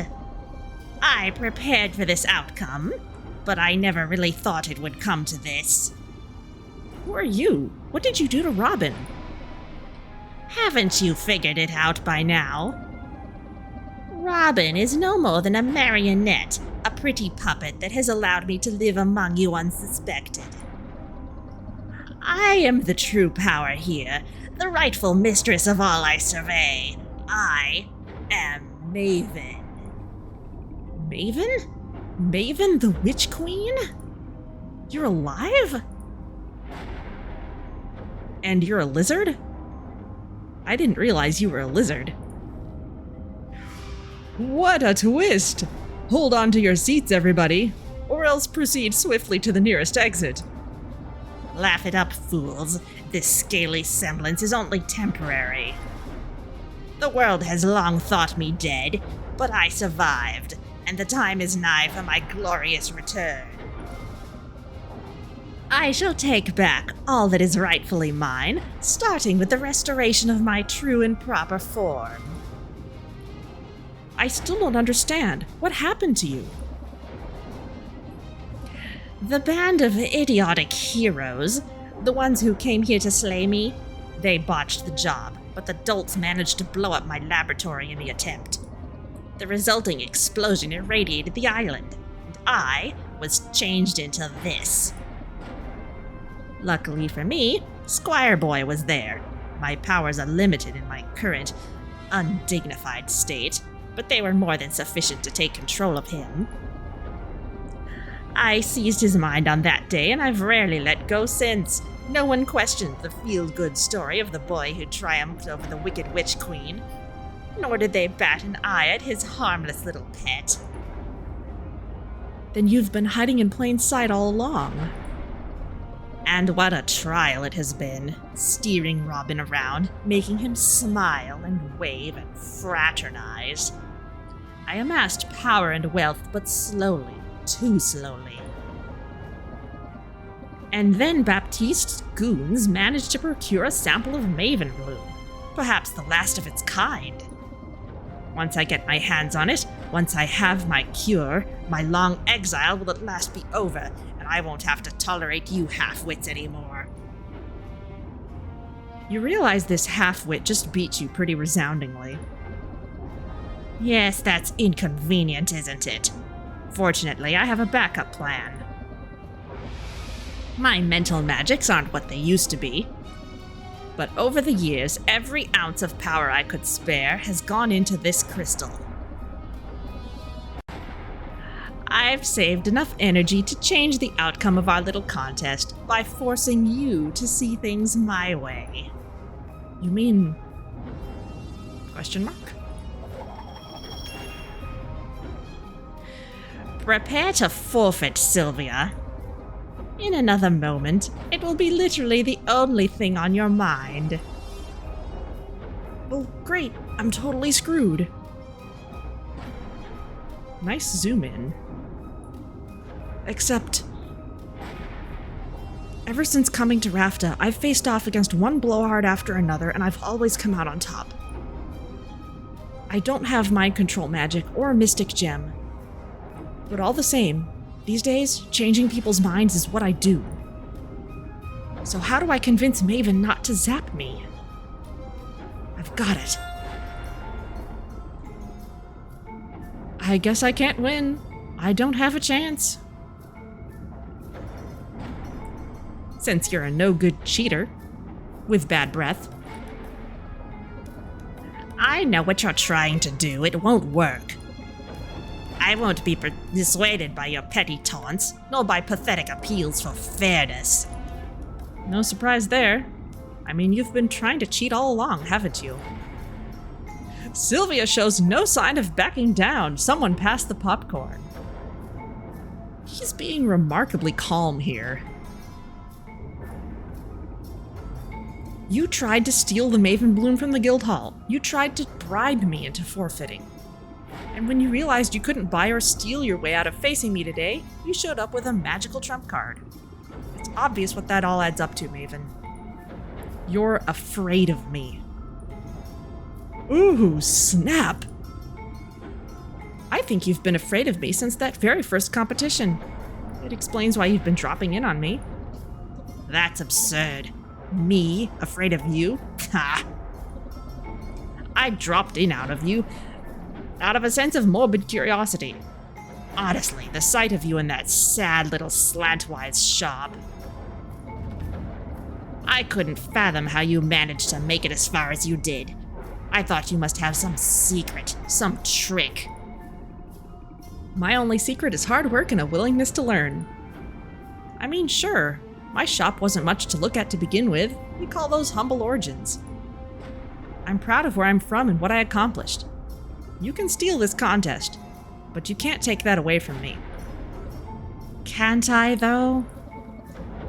But I suppose you have a point, Sylvia. Forcing you to forfeit now, that would be a hollow victory. I deserve more. I deserve to crush my foe, to leave no doubt in anyone's mind about my superiority. All right, then. Have it your way. I shall leave your mind, such as it is, untouched. But the rest of the cattle assembled here today, they're about to forget all about your so-called victory. Let's try this one more time.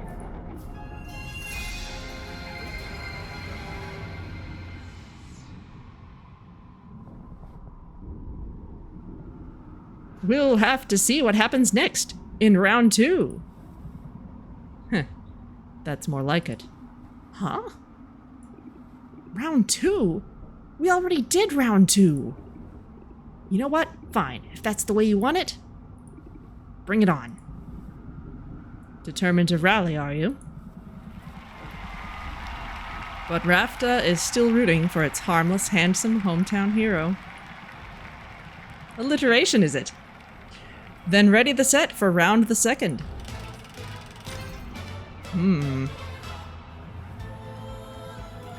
The anticipation is a lot to handle. Robin, care to show us your next creation? My dear friend Baptiste, for your consideration, a masterpiece. Nobles love this one. I'm sure it will remind you fondly of your mother. Seriously? You know, it does remind me of my mother, and it's hard to put a price on such a thing.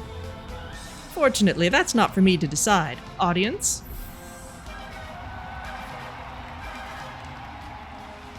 Well, I'd say you won them over. Good. Let that be the end of this. And the family in question is the ancient line of Monarch Magi whose mastery of forbidden arts ended the Second Dark Age. Huh, that's either a bug or her magic is wacky. Alright, well.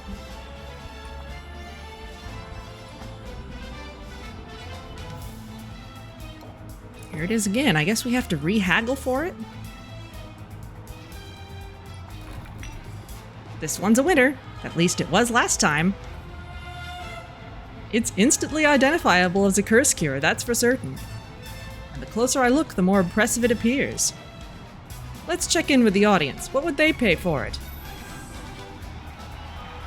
Not bad. Robin has the edge, however. Care to set us straight? Time to haggle. Do I need to rethink my strategy? Well... I can't see what my stress is currently at.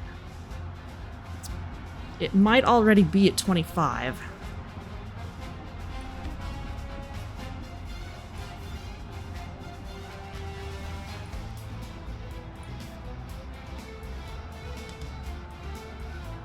If I want to go back to using adapt, that could be helpful. I like this deck though. Let's try it again. I'm ready to win. I did it before. Okay, so she's gonna add more stress and gain a shield, and I'm getting a fair amount of stress cards now. Baptiste still has the same patience as before.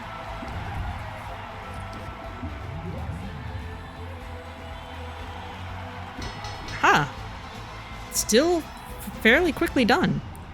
Folks, we are witnessing history unfold before our very eyes. We have a new champion, and her name is Sylvia. Rafta's got a new queen of potions, and it's me. No. No. No!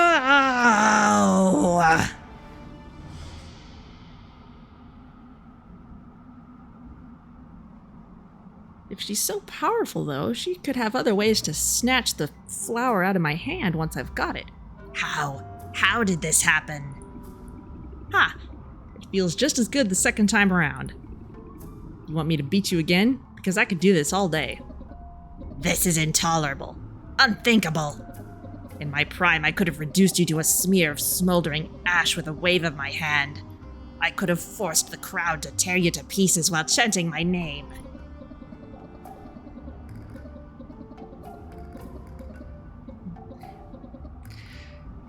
The owl really needs later in the game hint bubbles? Maybe. But now it's all I can do to retain some control over this single vessel. Without him, I can't even scratch my own nose. These stubby, scaly arms, they're worthless. And without that ingredient, this is how I will remain. Hey, listen, it's not all bad. I can plant a cutting, grow a new flower. You can try again when it blooms, in 10 years or so. Oh, to have fallen so far. My dreams of conquest shall go unrealized.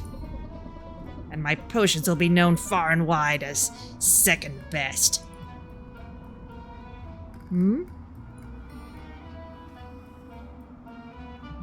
Is it over? Did we win? Shush now. We're going home. We can get ice cream on the way. Okay. You've won today, Sylvia, but you had better watch your back.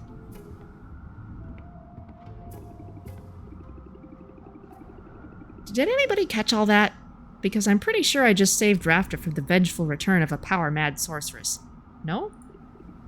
Oh well, I saved my shop. I saved my uncle. I really did it! I won! Alright. Got loads of money. And the Maven bloom. Cute little treasure chest.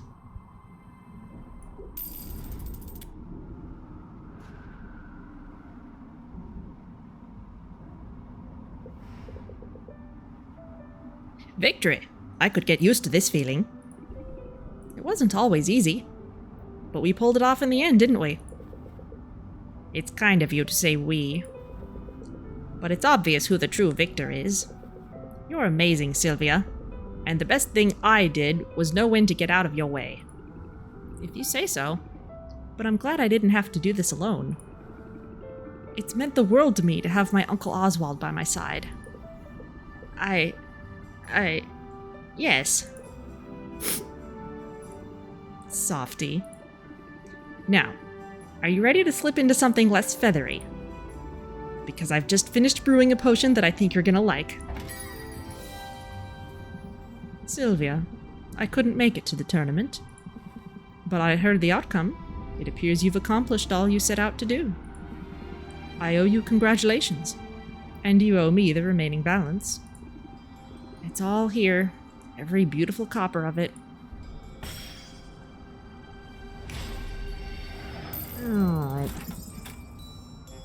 A most satisfying outcome. I don't know. Spending it on ramen might have been a little more satisfying. Excellent. Now, as per our agreement...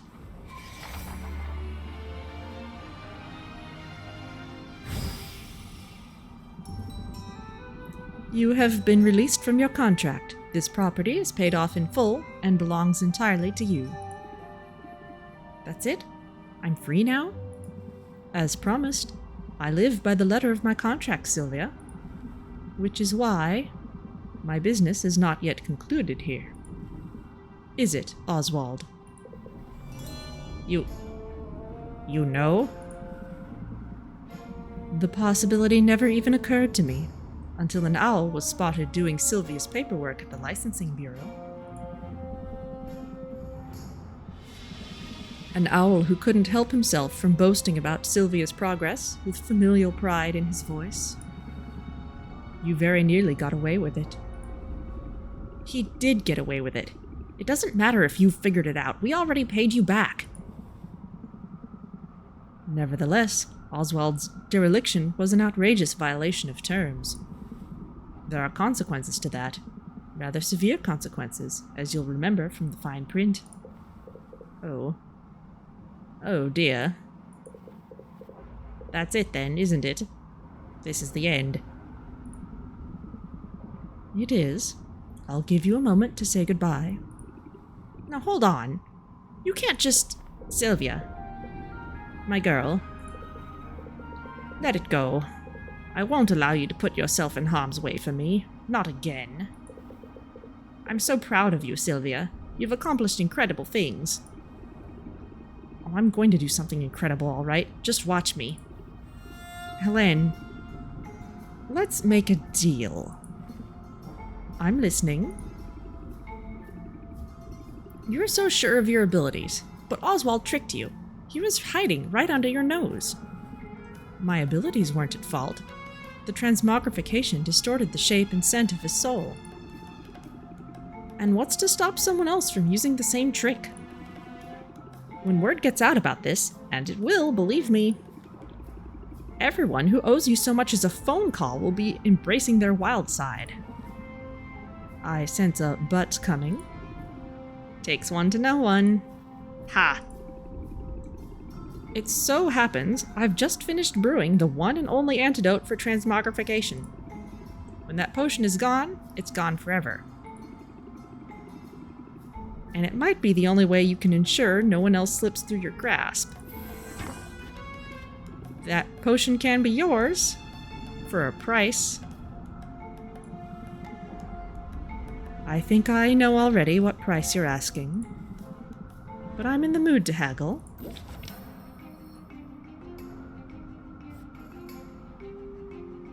Oh, this is new. Open like a pro. Give her a convincing argument. 0 patience.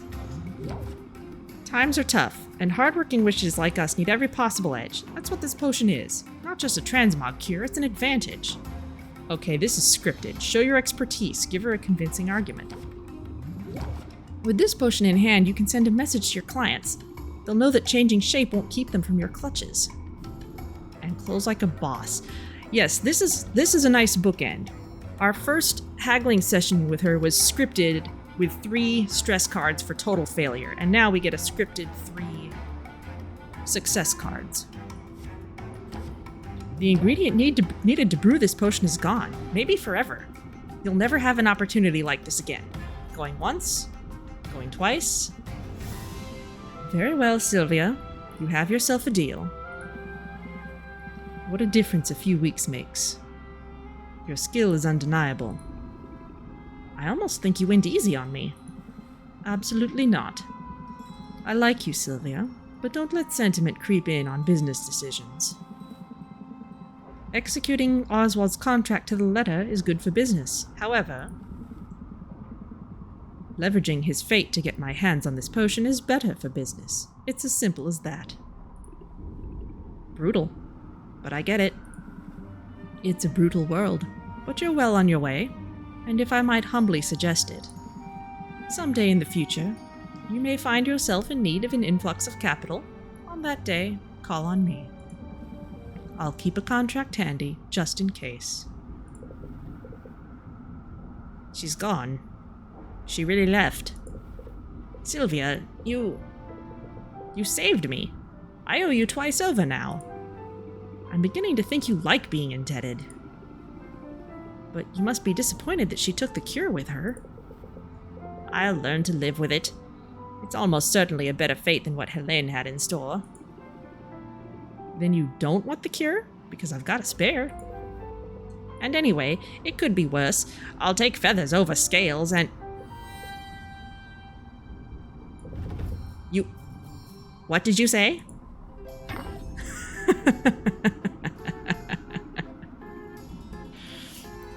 I made 2 potions.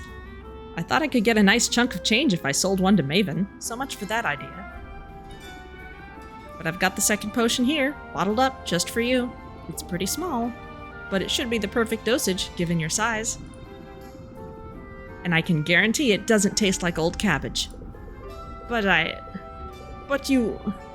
I don't deserve you, Sylvia. I really don't. Aw, come on. You didn't think I'd leave you hanging, did you? Who cares what I thought? Dear niece, you've made a habit of surpassing my expectations, every one of them. I couldn't have done any of this without you. You make a good team, and we're sticking together from now on, right? Let's shake on it, just as soon as I have hands again. Does that mean you're ready to get untransmogrified? Ready as I'll ever be. Bottoms up.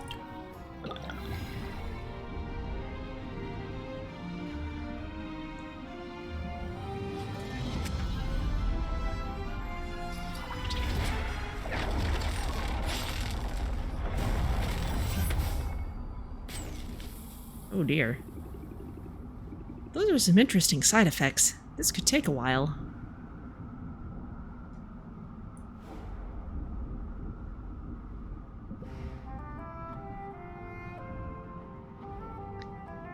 Dear Mom and Dad, everything's going great here in Rafta. We still don't get to see his eyes. Funny story, Oswald isn't dead, although I did almost kill him with one of my potions, not on purpose. In all the confusion, I ended up inheriting his shop anyway. He doesn't seem bitter about it though. We're going to be partners. I can't wait for you to see what we accomplish. All my love, Sylvia.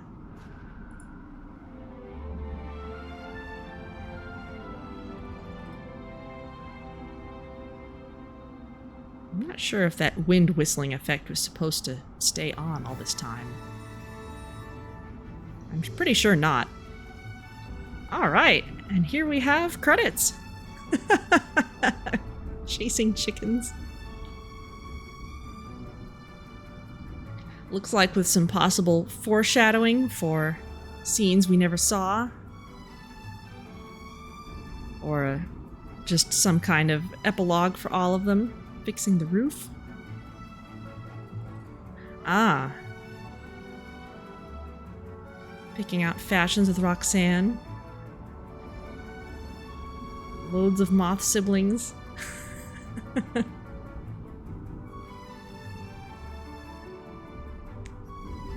Aw, that's cute.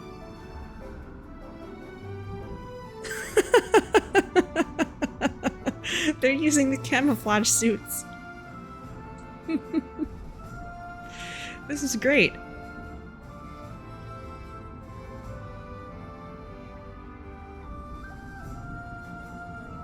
Fresh squeezed slime juice. Guess Quinn's got a new venture. And Sylvia has incredibly good balance.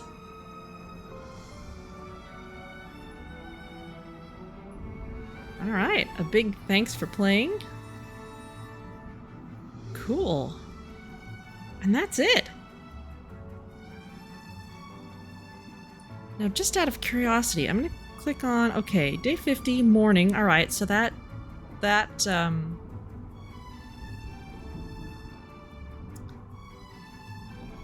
would start the last day. Okay, so there isn't any kind of endless mode where we can just keep on running the shop. That's just the end of the story. So if we wanted to see the last parts of everybody else's stories, I'd have to play again. And that's not something I would ever do as a Sunday feature, but who knows? Maybe I'll bring it back for something to do on extra days, which I've occasionally done. As long as light didn't shoot out of his fingertips. Yeah, that was almost a Disney transformation, but a little random for it. Okay, now we've got a little time left, and so the thing I've been keeping in my back pocket is I keep saying that this game is like Recettear, but with a different art style and with a deck building card game. I would like to show you all a bit of Recettear, just so that everyone knows what I'm talking about, because it turns out people don't know what I'm talking about. Because Recettear was released in like 2010, and I think that was the original release date, and it took another couple years for them to get it out to a localized Western audience, and oh yeah, the wind is still on. That's definitely a bug. And so let's take a moment and I'll rearrange things.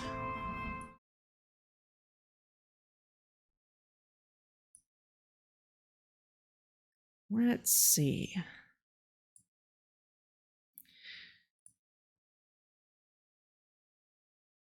Oh, that's right. I should set up my controller for this. Recettear has kind of a long tutorial opener, kind of like Potionomics does. And, it's a lot of reading. But because you've all seen something so similar already, I don't feel like I need to read through the whole thing, because everything that they say is going to sound... It's just going to make sense. You'll recognize it. So let me find where to plug this in.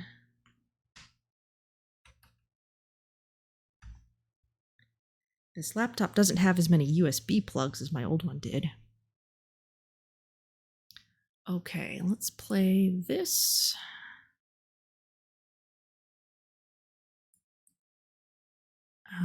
Let's see.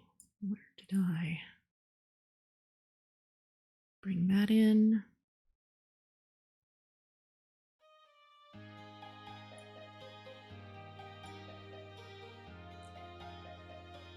Okay. And the game capture, I think I need to reconfigure. Yes, because it still thinks it's taking Potionomics, and it needs to take Recettear. There we go. So first of all, note its 4:3 ratio. This is old enough that is what it is. And this means I need to change our stream title again. Give me a second. Because we don't want people thinking that we're still playing Potionomics. Though it would be a close guess, as I've noted.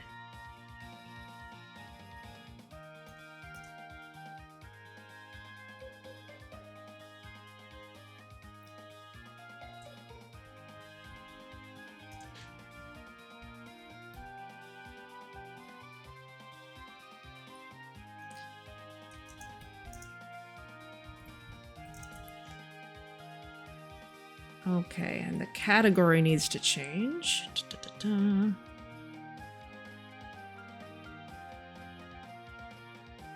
Alright. There we go. Okay, so I'm gonna load the game. Okay, let's see. And this is... Yes, this was... This is about an hour into the game, after you've had kind of the first tutorial day where Tyr, this fairy, shows you around. So, let me know if the volume levels are okay. But basically, this opens up in exactly the way you would expect, given Potionomics. Recette is the young lady we're controlling here. Her father has disappeared. He went off to be an adventurer. He disappeared. He left Recette in huge debt, and Tyr, the fairy, who is happy to repeat any tutorials we like, is actually the debt collector here. But the company she works with, Term Finance, has given us the opportunity to repay our debt by converting the bottom of the house into an item shop, which is what we've done. So she is both Oswald and Helen in one person. Change the camera there. This is telling us stuff about this item. There we go. There's the menu. So here's our calendar. 10,000 pix, which is the in-game currency, is due on the 8th. And you'll note that that's the actual in-game currency, and there are no competitions or anything. You just have to earn that through your activities. So, one of the subtle differences between the two games is you can see in Recettear, I'm actually controlling movement with a controller, with the stick. In Potionomics, everything is just done through menus. You never have to maneuver a character around. But in Recettear, you do. And that's actually something that it occurred to me that Potionomics is a more accessible game in that sense. Because let's see, we don't have a whole lot to set out and sell here. But because I'm just demonstrating this game a little bit, I'm not going to actually worry about doing well. I'm just going to set out what I have. No, I don't want to talk to you, Tyr. I want to pick this up. Exchange with nothing, so I'll empty it out. Now also, this front window where the items are sparkling, this is our showcase, but it is also a shelf that we sell from. So the stuff that we put here is going to get sold just like anything else in the shop. Oh, I have food too, so I guess, yeah, we do. Oh yeah, I went on a dungeon run. I got all kinds of stuff. So let's fill the place up. And as you'll see, we're selling all kinds of different kinds of items here. I don't actually see much that looks like a potion. So one of the things that is important for the showcase is showing what items you're specializing in today. Because whatever appears there is going to draw in different customers. Unthankful statue, it's had the head removed. Powerful anti-venom, that stuff is not terribly useful. Worn sword, we can put that down. Let's sell some egg toast, why not? And a chocolate bar. Alright. So, this is the shop. And as you can imagine, we can spend some time opening the shop to sell to customers. And also, as you can see, that clock at the top of the screen in the upper left looks a lot like the clock in Potionomics. Or rather, it would be more correct to say that Potionomics clock looks like Recettear, because again, that's the direction time flows. So, let's open the store.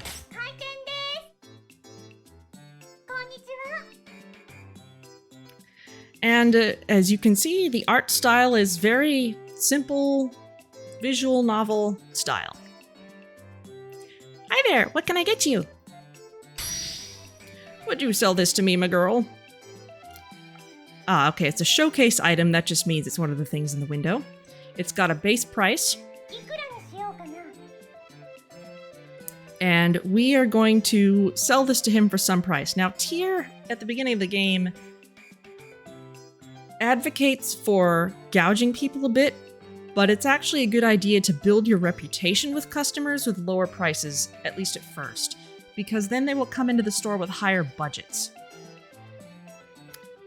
People in this game come in with limited budgets, so this old man has some amount of money that is the absolute maximum he can possibly spend.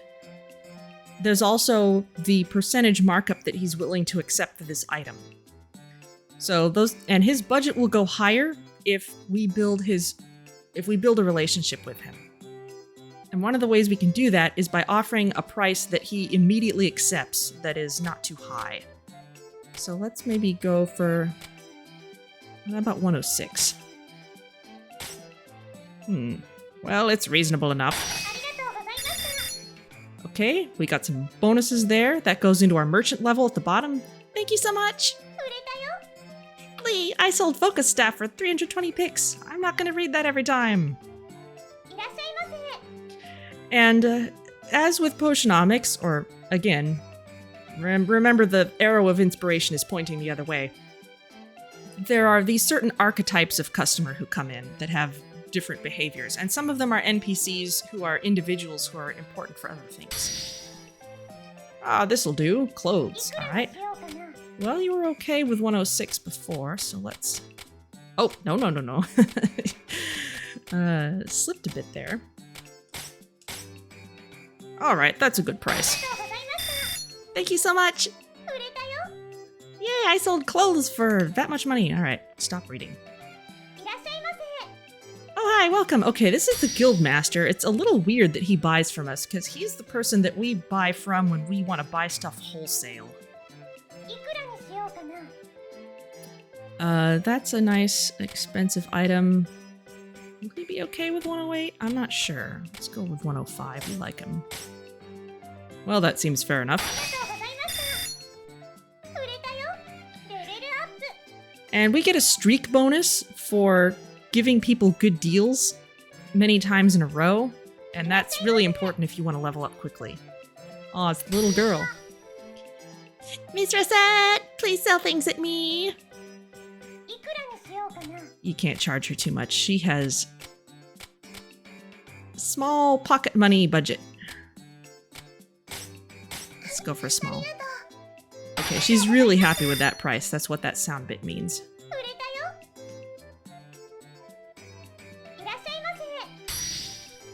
I'm possibly going even lower than I need to. And with this game, you can just mathematically pin down what the right number to ask for is in any situation. So you don't have the dynamic nature of something like the card game in Potionomics. Well, it's reasonable enough.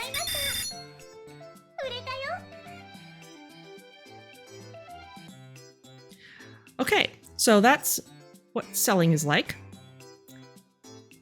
Okay, I guess there's still a little bit of tutorial. Well then, you seem to have developed a basic understanding of how to sell things to people and not drive them to burn the shop in anger.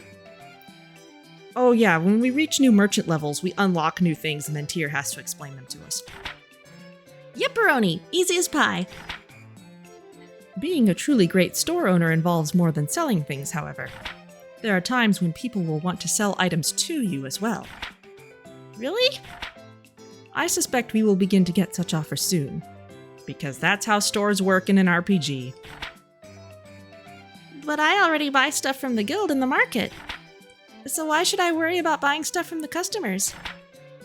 There is one major difference between a guild or market purchase and a purchase from an individual. Individuals do not have set prices. In other words, you can haggle as you do when selling. Haggle down, that is. Ooh, so I can get stuff really cheap? But that seems like it'd be pretty hard. Fundamentally, buying and selling are not that different. The customer shows you an item they wish to sell, and then you set a price, and perhaps negotiate. Obviously, you wish to pay less than the base price of the item. Okay, so buy low, sell dear, right? Just so. That is the very core of a successful business. Now then, shall we practice? Oh, all right. The fundamental procedure is the same as when selling. KO! Welcome to Recettear! Yes, and she named the store after the two of them. Would you buy this from me? Okay, need to name a price lower than the base. So, think pressed down. Come on, me, you can do this. Alright. Well, let's go for something like 70-ish%. I think tier would be okay with that. Not bad, but I suspect most customers will be fine with going lower. Try lowering the price a bit more, 70% or less, perhaps. Okay, well, she wants or less. Fine. Excellent. This is a good price level. Now then, let us practice haggling over the price a little. The concept is essentially the same as selling something. Yes, she's going on about this. We know how it works. Okay, a little more. Yes, between 50% and 70% of the base is a good target. You will gain an item to sell without giving up too much money. And that is essentially how it goes. You seem to have a decent enough grasp of it. Well, let us put theory into practice again. Oh, no, I didn't want another tutorial. I can't skip this. Alright, baked yam, which is really expensive for some reason.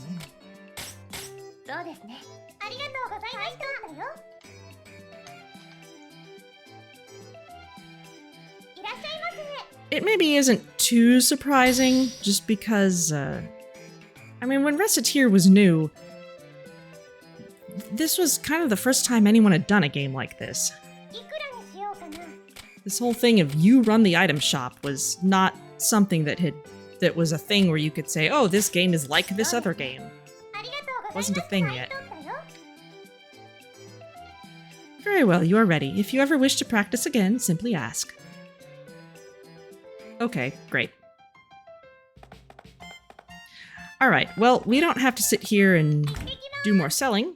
We can go to town. And this also works very much the way it works in Potionomics. Again, arrow of inspiration points the other way. There are some spots here that are flashing because they are... we've got some cutscene that we could see if we go here. I guess the pub's not available right now. Again, if this is just showing us what's out there. If we return now, no time will pass. If we go to any one of these places, then it will take one chunk of time to return to the shop. So that works just like it does in Potionomics. If we go to a dungeon, that will take 2 chunks of time. I kind of wish that they would have it more clearly in the interface that if you... Because it says this action will not take any time. But if we go to one of these places, it will take time to come back home. And Potionomics does a little better job of saying that. It says, travel to the town, this takes 1 chunk of time, deducted upon return to the shop. And this interface isn't really telling us that every time. Let's go to the Adventurers Guild, because this is fun, I feel like it. So here's how adventuring works in Recettear. Rather than loading up an adventurer with potions and stuff, we're actually going to play the dungeon. Now, we can lend equipment to this adventurer. Sometimes when adventurers come into the shop, they will buy things in the shop, and if they buy upgrades, then those upgrades will belong to them, and they'll be in the starting items that you saw in that list there. So he's got his own equipment, but we could take items with us. And the things we might want to take could be items like food. I guess I left all my food in the shop. That's unfortunate, but I'm sure we'll find some. If we had powerful weapons and stuff, weapons, armor, and things, we could bring those with us, and then the adventurer could equip those just for the duration of this trip. The really tricky thing is, if the adventurer dies in the dungeon, well, faints, we can only bring 1 item back with us. And that means 1 of the entire inventory we're bringing with us, including the stuff we brought, not just the stuff that we're finding there. Oh, we do have some food. Okay, let's bring some walnut bread. That'll heal. All right, so we're ready to go. Hall of Trials, we've done that. Let's go to Jadeway. And it's kind of like Stardew Valley, where no items in the bag. Kind of like Stardew Valley, where if you can make it down to the next 5th level, then you get a checkpoint that you can come back to easily. So now we're actually doing an actual dungeon crawl, which is fun, but it may make the game less accessible to people who want just a shop management game and who don't have the twitchy fingers necessary for this kind of gameplay. But this is a good way for us to get items without having to pay the wholesale prices at the wholesale shop. If we buy stuff from the guild, then we buy stuff at the base price, and then we can sell it later for hire. If we come to the Adventurers Guild, we can hire the adventurer, and then hopefully we get enough stuff from the dungeon that it is profitable.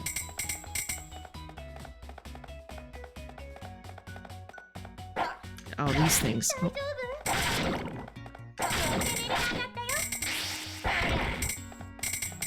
Chain means we've killed multiple enemies of the same type in a row. Oh. Rock trap. That was silly of me.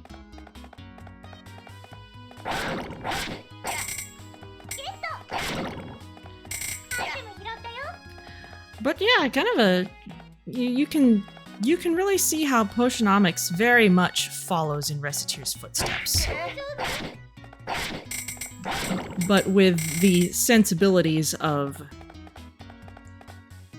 you know, more modern game design.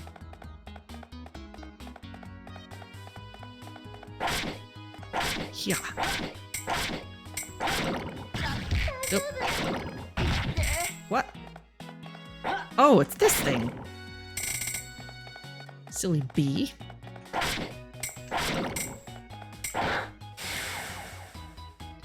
Now, you can see there's a little mini-map in the lower right. That's how I know where to go.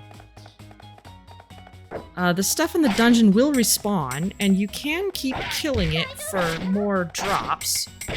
However, eventually, wisps will start to appear, and they are really strong. And that's basically something that chases you off the level. So it's... Oh, ice trap. Whee! You can actually make some use of this. There's a character that uses arrows, and it can be fun to just kind of slide and strafe with the arrows as you're doing that. Come on, no walnut bread. I may want to use that. Items, walnut bread, use it. Yep, restored some HP, good for us. Whee! Oh, don't go to the next floor yet. I just slid into it. This thing lasts a long time.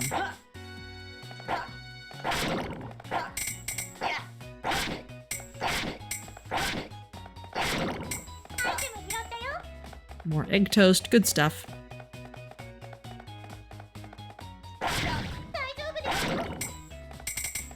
So I'll try not to spend overly long in here. You know, since we're just demonstrating, I'll go ahead and just take the way down.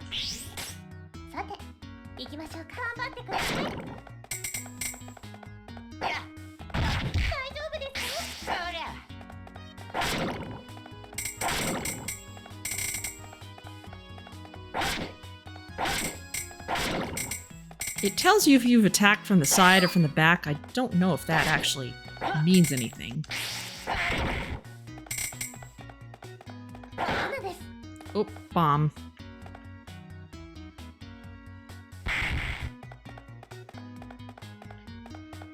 Okay, well, let's explore a little bit more.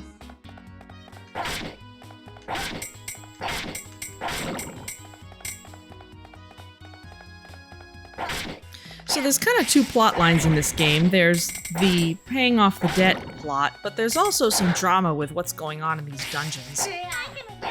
And you make friends with different adventurers along the way, and they all kind of have their own plot lines. So you can certainly enjoy that. And once you have paid off the debt for the shop, then you actually can just go into endless mode, and you would need that to get through the dungeon plot anyway.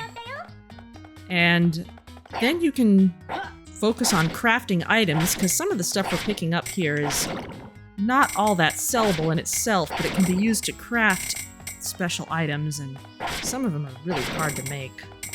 You need to farm all kinds of rare materials for them. So if you wanted to try to fill out the entire item decks, that would be kind of a challenge. SP consumption halved. Oh, that's cool. I haven't actually been using special abilities. I forget how to do that. Oh, there's the rocks again.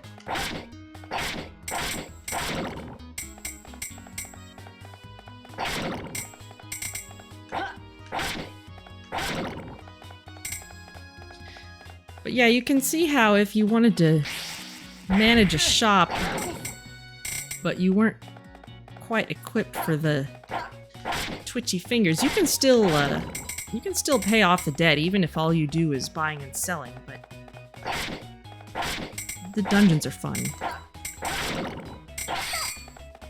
And you'd be locked out of the quest for all these characters if you couldn't go in the dungeons, because some of them you meet in the dungeon. Where are we going? Let's get down to the 5th level at least. These things are a little tricky to kill. Oh. You're dodging.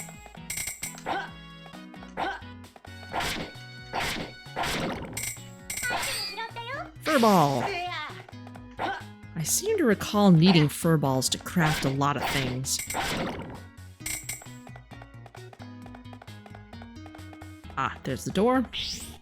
Sure, let's go. Oh, the crowned slime, Lord of the Slimes, oh boy.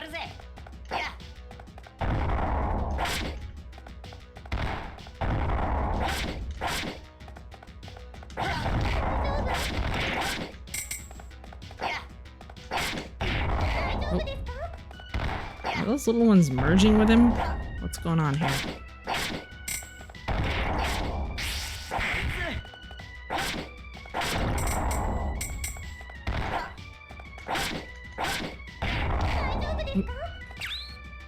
I'm gonna need healing. Do you have some egg toast? There we go.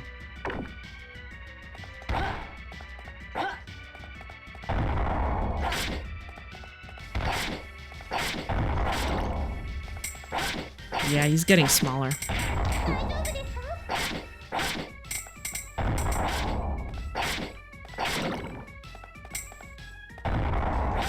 You can tell they didn't have the same budget that Potionomics had. If nothing else.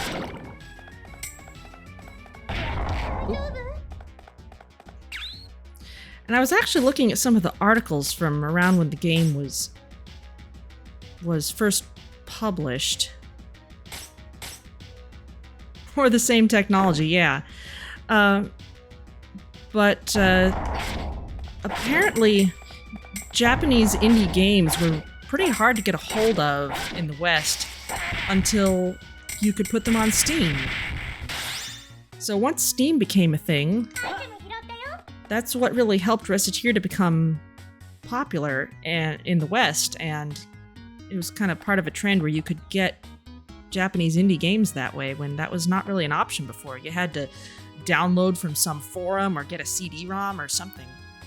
But we can keep going down or we can exit. And since it is about 6 o'clock, we can return to town. So we came back alive. We got only 14 items, but you know, this is just a demonstration, so we're fine. Okay, we can't go to the dungeon again. We can maybe go to these other places just to see how they work. Yeah, okay. So the Guildmaster has some other information for us, tutorial type stuff. We can sell off excess stuff we don't need. We can buy stuff for the shop. So we can buy this longsword, for example. And they get their stock back, you know, at some pace.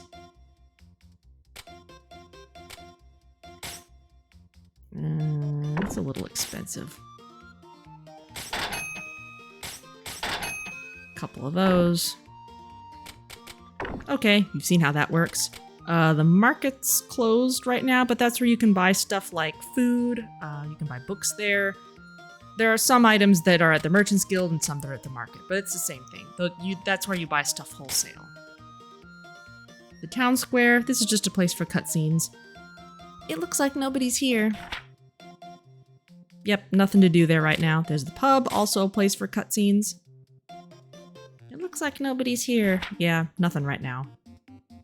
If the name of the place was flashing, then that would let us know that it was a good time to go there. Thanks for your help today, Tyr. Alright. It's not hard to get that exceeded expectations stamp. So that's it. I mean, if I were streaming 10 years ago, I would totally play this on the stream. But at this point, maybe a non-Sunday thing. So, I'll take you back to the stream over screen. Hope that was fun to get a glimpse of, and now when I compare Potionomics to Recettear, now you'll know what I'm talking about. So let's see who is streaming today that we can go raid. Ooh. Avec is playing X4 Foundations. Let's say hello. I haven't been able to actually watch Avec streams in a while, so let's go say hello.